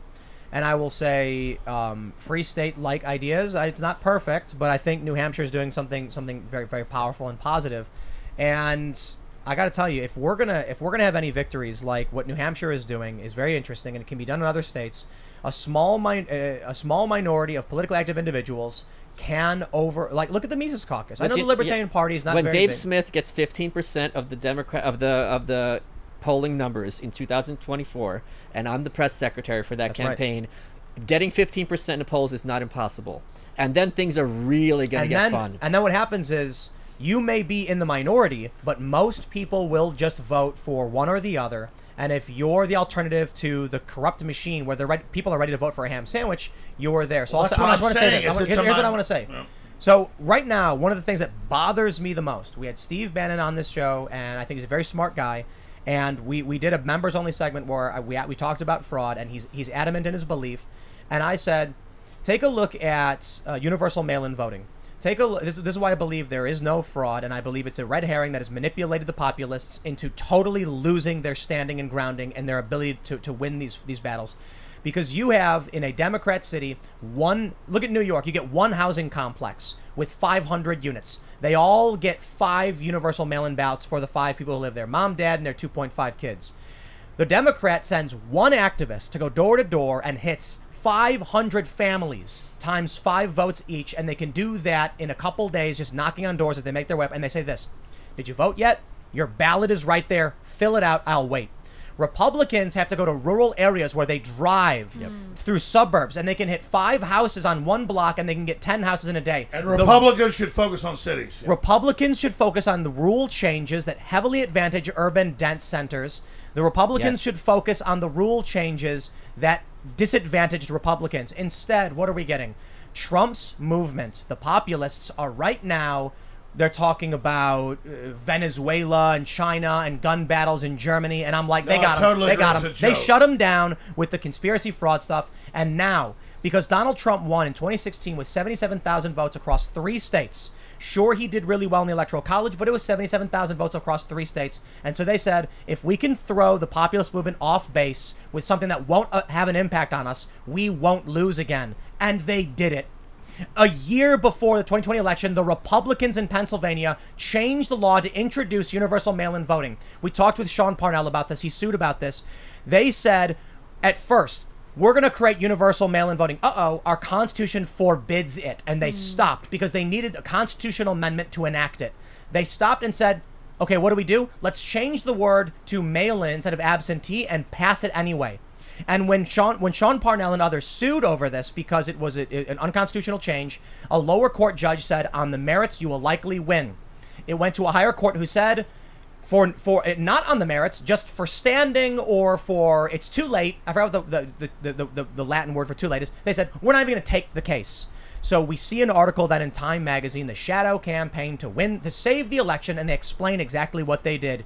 We changed all the rules to heavily advantage dense urban centers, and then Republicans not Republicans, but the populists got wrapped up in a fraud narrative that stopped them from. There's a whole book about this. There's a whole book about. No, let me just say one sentence, Alex. I've been behaving. One sentence. There's a whole book about this called "Rigged" by Molly Hemingway. I know you had Mark on the show to discuss this. So if people are interested, they can read about it. Go ahead, Alex. No, I'm just going to say, where does this all end? We're about to be at war with China. The dollar's plunging. There's massive inflation. Let's talk about the big picture. What is the American people going to do as they realize that the design collapses here and that all these corporate interests think we're too stupid to understand what's happening? To me, that's the big deal. Forget Trump. Forget Democrats. Forget, all this stuff. We are in a major sea change right now, in my view. Alex, I think being happy, healthy, and prepared for whatever comes next is the solution, is the real resistance. Yes. And there's going to be a lot of turmoil, especially economically, hitting this country. As soon as COVID happened, I was like, this is not going to be about COVID. This is going to be about the economy. And we're seeing the start of this. This is only the beginning of this. And I think we're really headed for hard times. And I think the way to resist this is by having family, is by having a network, is by having a cohesive group together that is ready for whatever happens. If you're unprepared, you're weighing down your family, you're weighing down your neighborhood, you're weighing down your community. So right now, more than ever, smarten up, look at the situation that's happening in front of you, and make sure that you are ready for whatever's to come, because it's going to be a very bumpy ride. I totally agree with that. Yeah. We should just transcend all the arguments and realize this is a global engineered collapse. Yes, it is. I'm concerned about the food supply. I think because people love each other until they get hungry. How do you I'm gonna eat my neighbors. How do you rapidly? How do you rapidly bring about equality? Drew, you're looking pretty good right now. We need to fix the shipping industry because right now Amazon's got kind of a. How do you? Alex, you'd be the first one we eat. Let's face it. How do you bring about the equity they have said they want to bring about? It's simple. Knock everyone to zero, and then there's no systemic inequality, and everyone is now destitute and poor. And then when you start over, everyone will be the same, or so they believe. We'll see. No, I agree. If you wanted to run an actual communist system, you'd knock everyone to zero and then let their own instincts bring it back up. But they're not going to do that. Well, see, what would happen is there are some people of skill and merit who will naturally rise to the top, and there are some people who won't. And so there's this belief among the postmodernists, the blank slaters and all that stuff, that you knock everyone, you strip everyone of what they own, take away everything they own, and make them all worth nothing. And then when they start over, everyone will be equal. But you know what's going to happen? The tall grass will start growing again. And as we know, the communists will decide you have to cut the tall grass, and they'll keep having to mow the lawn to deal with the fact that some people are better than others. And I don't mean like, I mean quite literally in terms of skill, in terms of passion. Yeah, it's okay. It's okay that some people are better than others at work. It's okay. Literally. Sports, math, science. Yeah, there's a lot of folks better at lifting weights or doing math than me. I've got my skills. Joe Rogan is a better fighter than I am. He is a badass. I need to recognize that he's better than me at fighting. That's right. And so what happens when you have a society of a bunch of people and some people are just better than others? And then you learn, I'm better at this. Let me provide this to the man or woman that's better than me at this. And then we have a symbiotic relationship. Yep. That's what it's all about. So what ends up happening then is the guy who's better than, Michael at baking cakes bakes the cakes, because why would Michael if someone else can do it better? Yeah. And then all of a sudden we have a society with really awesome cake. We have great basketball players. We have great scientists. We have amazing and talented politicians who clearly I'm kidding about that last one. But then people can say, whoever is really good at this task can help provide that task. That's basically what we do. The postmodernist, neo-Marxist, communist, whatever, this ideology, this cult religion, they don't believe that exists.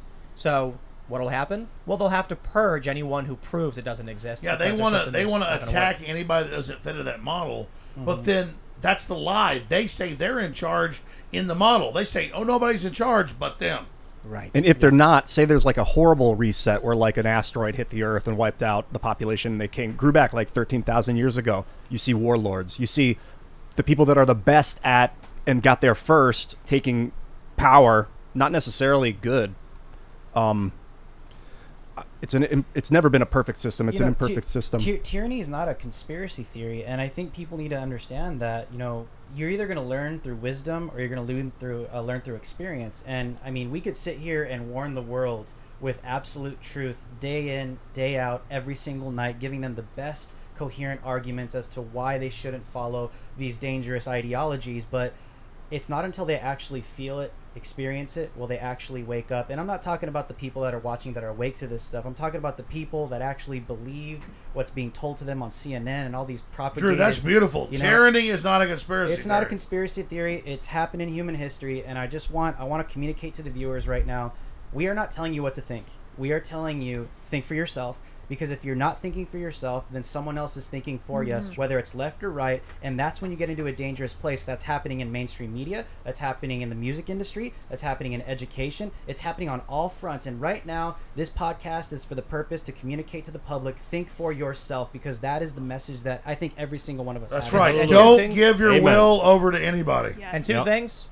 Hopefully, whatever ends up happening to this podcast, it already reached a lot of people. Oh, yeah. What is it, millions already? I think we probably, in total views, maybe over 1 million, but I won't know until we wrap and we get the full numbers. Dude, you had Joe Rogan for an hour. I'm grateful, man. What was the peak live number? 110? No, I think it was a little bit more than 110. It might have been something. You told me when I was on was the record. Didn't Joe break it? No. When we had you on last year, it was like 140. That was us. That was it was crazy. I was like, oh. But so the other thing I'll say is I'm gonna try and take a few super chats. We should let's talk to these people. Shout out to DMT. I'm looking for the hard, legitimate, good questions right. that can spark the conversation. But I greatly respect and appreciate all the super chats that are saying FJB and we love the show and things like that. I mean it. YouTube deleted a lot of them, but I want to try and find the core questions that we can ask to kind of keep this conversation at a good level. And we have one right here from Who's Our Films is Malice. How do we go from the Constitution is garbage and boomer to the freedom will come through gun rights laws? How exactly will those get done legally without current 2A?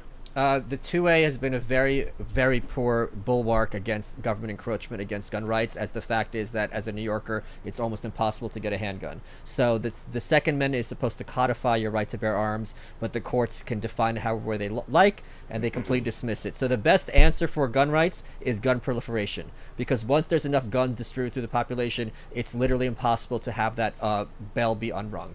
Power to the people. What about like arms in general? Like if you had like nanobots that could fly into people's ears and blow their heads, like should everyone have that weapon too? No, only me. Right, yeah. And Blaire. Like, would 2A cover that? But that's No, the big question. that's not an arm. The globalists said they're going to take over and have world government to stop proliferation of dangerous technology, which I get, but then they still have the power. Of course, yes. It never applies to them. But that's the part of everything that came out of 2020 that didn't work in their favor, was there were so many people who realized for the first time in their lives they needed a gun. And remember, and one more thing, everyone's stupid Facebook friend for a long time up till 2020 was talking about it. Look at Australia, they gave up their guns, and now they don't have crime. You're full of it. Look at Australia, and now I'm going to say, tell your Facebook friends, yeah, look at Australia. Yeah, look at that. Look at gun control. It equals total slavery. Look at Europe. They have the most vax mandates. I don't want to look at Europe. Least amount of gun ownership. Yeah, no shithole country references. So, I'll say it again, like most of the super chats are just like, I agree, or great show and things like that. And thank you all so much for the super chats, because this is a huge show for us. But we have a good question here. Uncle Sam says, Tim, do you still stick to it's just a mask? Why or why not? I saw it as a cracked door to what we are experiencing now. Thoughts? I do feel like it's just a mask for the most part. We flew out here and they said you have to wear a mask by federal law. I said, what federal law? And they were like, there is none. And then I was like, I'm wearing the mask. I'm not stressed about it, right? There's no federal law mandating the masks. But if a private business says we have a plane, you can fly in it, you got to wear a mask, I say, okay, it's like whatever. It was 3 hours. It's annoying. I don't like it, but it's not irreversible. A private company. It's tough, right? And go to minimally-compliant-mask.com and you can get a mask that doesn't do anything but looks like it's doing something. Well, regardless of that, that's what I use. I think great idea. We had a conversation recently. Oh, I thought you were. We had a conversation on this show. The CDC has they've put out 65 studies saying masks do reduce transmission to varying degrees, and the numbers vary wildly depending on what people think the efficacy is. But ultimately, there's the challenge of private businesses can say, we want you to wear a mask, the same as they say we want you to wear a shirt. And it's not the end of the world for me to walk into a store, put on a mask, walk out, take it off. It is, however, when the business says you can't enter unless you undergo an irreversible medical procedure. That's very, very different.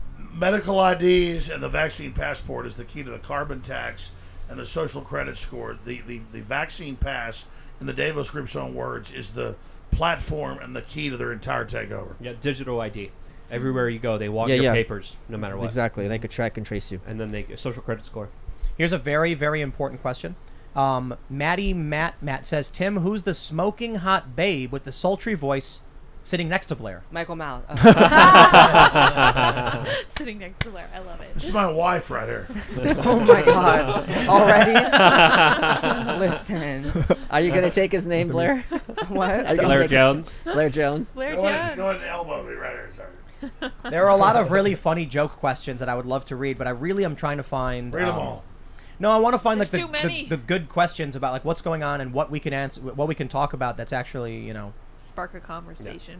Well, a lot of people are asking Blaire to do something with Tom McDonald, and considering there were many of those I've seen so far... I did a whole music video. What else do they want? I mean, I guess that's more? pretty good. More, I guess.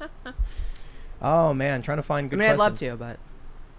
I was on Blaire's show reacting to Tic Tac, so you could find that on her YouTube yeah, channel. Everyone should go watch the video we just posted on my channel, me and Michael. It was really fun. The UFOs? You can come on my channel, Talk about Tic Alex. Tacs, all these crazy people. I want Alex on my channel. That would come be on, fun. I've seen it. Oh, Jesus. What is that? Alex... That's just a stink Oh bug. my God, it's a bug. Hold on. The first show I ever went on was actually Alex's show. I think I had like 10,000 subscribers, and I had back when YouTube messaging was a thing, there was inboxes. You sent me the nicest message. I forget exactly what you said, but it was just very nice. Aww. And you were the first show I was ever on. So this is not a it was good. This is not a question, but it's a statement. But I think it's still a good one. Asher Litwin says, to answer Blaire's comment about prop police cars, they're often used as a deterrent in lieu of an actual officer on protection. Oh, wow. That's smart. Interesting. Yeah. All I know is I know a guy who does that, and he said they got burned up. So. Well, they all got they got burned No, up. by my house, they got one that has like a clock on it saying how fast you're going. Interesting. So I got to be honest. Not a whole lot of good direct, Thanks for your money, chumps. Look, hold on. Hey, I can read give this Alice one. Jones That was a question. $100. Look, I can read. Chase says, share this link, like and subscribe. Yes, please do. Yeah. But not all of I'm trying to find the questions where it's like you said, action. I'm curious about why. How about this? What is the secret of the universe? There's here's I'm not trying to not read people's super chats, but a lot of them are like, thank you for the show. ResetWars.com. Great job doing the show. you know, I came in late, great show, things like that, and so I really, really respect that and I appreciate it. But I'm going through just looking for. As Tim's going through this, and as Tim's going to find a good one, I just want to thank Tim for setting this up. This is incredible. I seriously can't thank you enough. I think this was one of the most epic podcasts ever, and I just want to thank you, Tim, what for you have stolen. No, you got to do the return the map. Return the map. Sincerely. Return what you have stolen. You are in great danger. What is that from? Time Bandits. Luke, keep going. Luke's being very sincere, okay? Sincerely, thank you, Tim, for setting this awesome. up. This is absolutely incredible and awesome. Yes, and it wouldn't happen if it wasn't for you. Admiral Nelson says this episode lived up to the hype. Thanks for the show, Yes, Tim. it We did. are all in the Discord Sup, server. Nelson. Have these type of conversations all the time. Feel free to stop by. Give us some Rittenhouse questions. Why did Well, the there's- Bible remove all the psychedelics Kyle that Jesus did from it? So Kyle, It's like we you're doing have a question. It's like you're doing an Ian impression. Oh yeah. We have a question. Even in Revelation, it's like the angel gives them something to take. We have a question. Wait. Sorry, I mean we do have a question. one. It was for Rogan, but Rogan's not here. But I still think we can discuss it. Kyle Petty says, Tim, please ask Rogan what it's like being the new target for all mainstream media. Even the new Netflix special Inside Job insinuates he's a flat earther and says YouTube and Joe Rogan are lying to you. Don't know if he knows about that. Now Joe's not here because he had to leave, but Did you see the SNL parody of him? It was not even just jokes. So, it was so off base. It's good to be attacked by a dying system. It is. It's a big So- sign of success. Yes. Netflix created a show called Inside Job. Luke talked about it.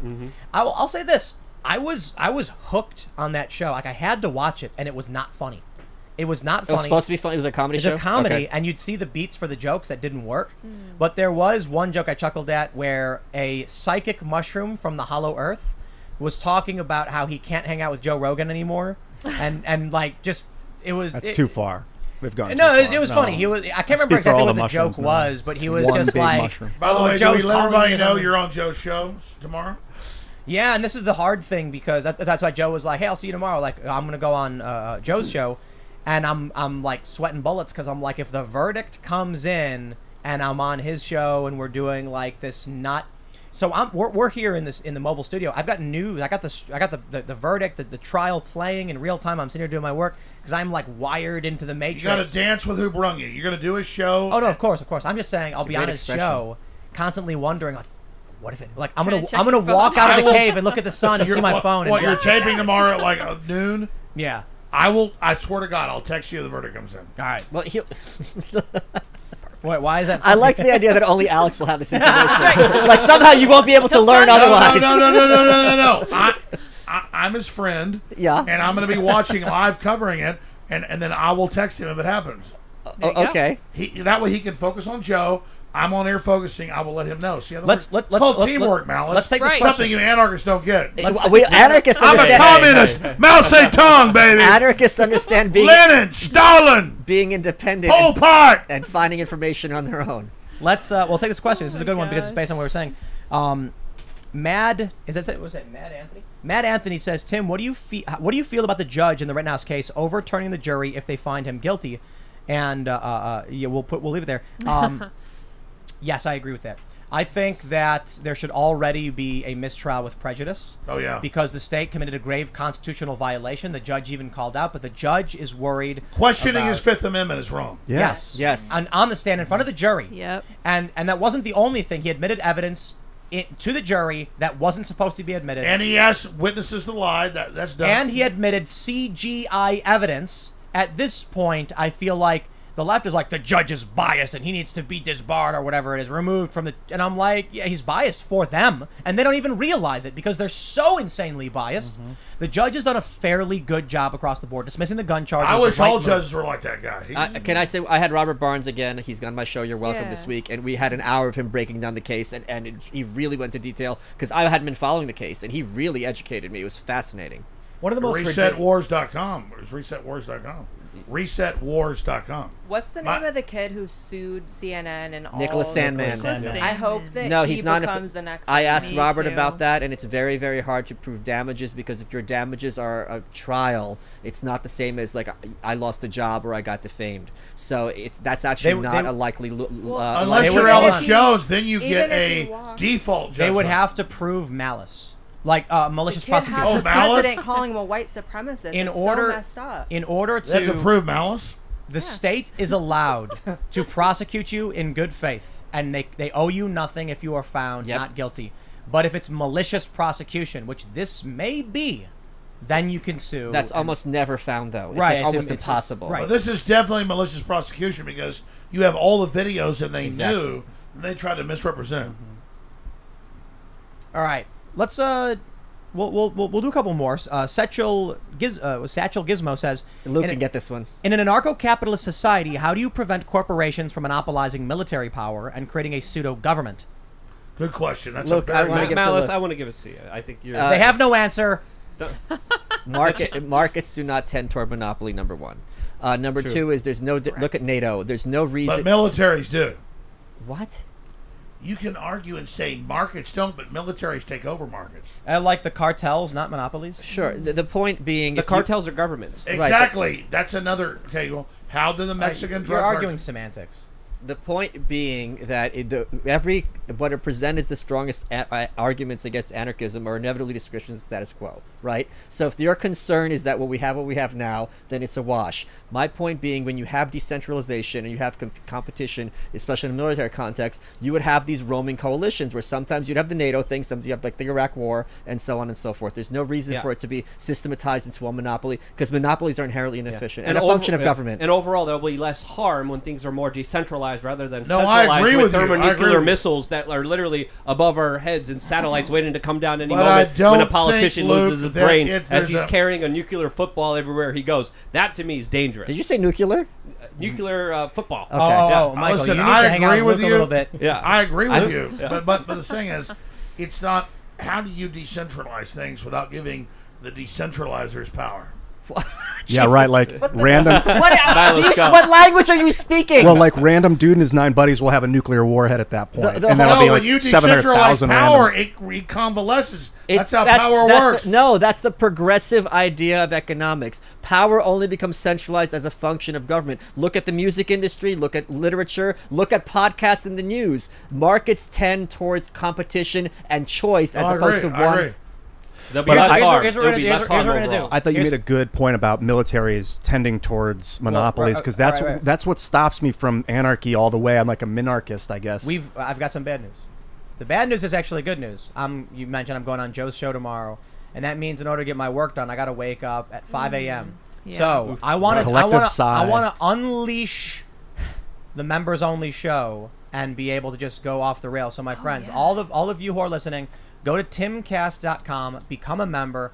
This is our insulated, protective sphere of warmth where we can say literally whatever we want and swear all day and night. You've given them a badass show with Joe Rogan and this great crew. This is you got Drew Hernandez Alex here, Jones, ladies and Luke gentlemen. Radowski. And you got the communist leader, Michael Malice. The show is not over. That's right. What we do every night is after the main show live, and let's be real, like we are careful about sometimes what YouTube allows. Reset Wars. But you go to timcast.com, become a member, and we're gonna have a members only segment of this very show where we're gonna continue the show on our website. And Michael Malice is gonna striptease. And yes, I guess so. Yeah, I guess so. So it'll be like that Patrick Swayze Saturday Night Live sketch with Chippendales and Chris I Farley. want you to give me a powerful slug on air when we come back.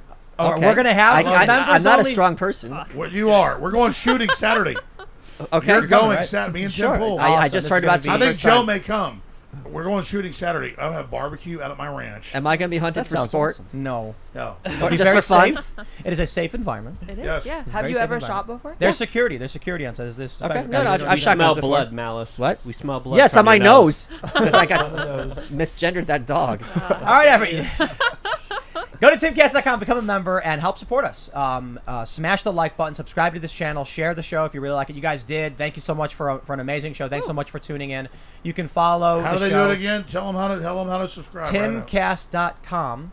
become a member. It's very, very easy. And then we have a huge library of members-only shows where we talk crazy. It's crazy talk. There's like a 2-hour show where Luke massages me with oil. Oh, that's not true. That's false. That's fake news. Disinformation. Flagrant false advertising. All right. Are we going around? Yes, we are. But hold on. Follow the show at Timcast IRL everywhere. We have clips on Instagram. You can follow me at Timcast on Instagram or wherever follow else. us at resetwars.com. Biggest thing I've done yet. It launches in 3 weeks in the middle of December. ResetWars.com. It's next level. We got the MK Ultra documents. What's the website? ResetWars.com. What is it? All right. I gotta Blaire, go around. Blaire. I gotta be up at 5 a.m. Come on, ResetWars.com. Tim, that sounds like a you problem. Blaire, how do we find you, I Blaire? will press end stream. Yeah, but Wait, hold on. Blaire, Outros. Blaire, how do we find you? Outros. Blaire White on YouTube, Twitter, and Instagram. Just search the name. You can watch me and Michael's new collab on my channel. It's really, really funny. And yeah, just search me on everything. And freeworldnews.tv. Come on, Alex. Let her. Malice, watch yourself. I think Reset Wars is great branding. Nice work. And Alex is coming on my channel. IanCrossland.net. Pass the buck. Drew. Yeah. Follow me on Twitter, DrewHLive. Go to my website, DrewHLive.com. That's how you can support me. Start oiling me. Yes. No. Coconut oil. If you want to know more about the shirt that I'm wearing and how Epstein and Christmas lights are connected, you can find out by going to thebestpoliticalshirts.com and supporting me there. And I also have LukeUncensored.com, where I just launched all my apocalypse survival training videos, all of it exclusively for members. LukeUncensored.com. I hope to see some of you guys. LukeUncensored.com. Yeah. That's right. And thank you guys all very much for tuning in. Oh, let me throw it to Michael before I You did a great job. Let's get ready to rumble. Can we end on the war cry? Hold on. Malice and Let then Malice Lydia, do but then an war outro. cry. Do it. ResetWars.com. Whoa. Let Michael promote his book. Yes, he has to do his thing. I'm very, very excited. AnarchistHandbook.com. Yes. The audiobook has finally gotten to a distributor. Tim did one of the chapters for the audiobook, so that's going to be at Anarchist. That is a sexy book. Yeah. Thank you. Beautiful. So you get it at AnarchistHandbook.com. The book's going to be at AnarchistAudiobook.com. And you go follow me on Michael Malice. And you could smash my subscribe button at YouTube.com/MichaelMaliceOfficial, where I also take By the way, you super don't chats. even return my call to come on my show and promote that. That's not true. Lydia? Come on, Lydia, Come on. quick. All right, we're gonna go. Thank you guys very Thanks, much for Lydia. tuning in for this super awesome in Austin show with Joe Rogan. You guys can follow me on Twitter at Sour Patch Lids. We will Do you have more see- followers we will than Sour Patch see- Kids now? Yes. We will see all of you at timcast.com in a members-only segment with this very show, and we're going to just open the floodgates. Thanks for hanging out, and we'll see you there. Everyone, war cry right now. Ready? Ah!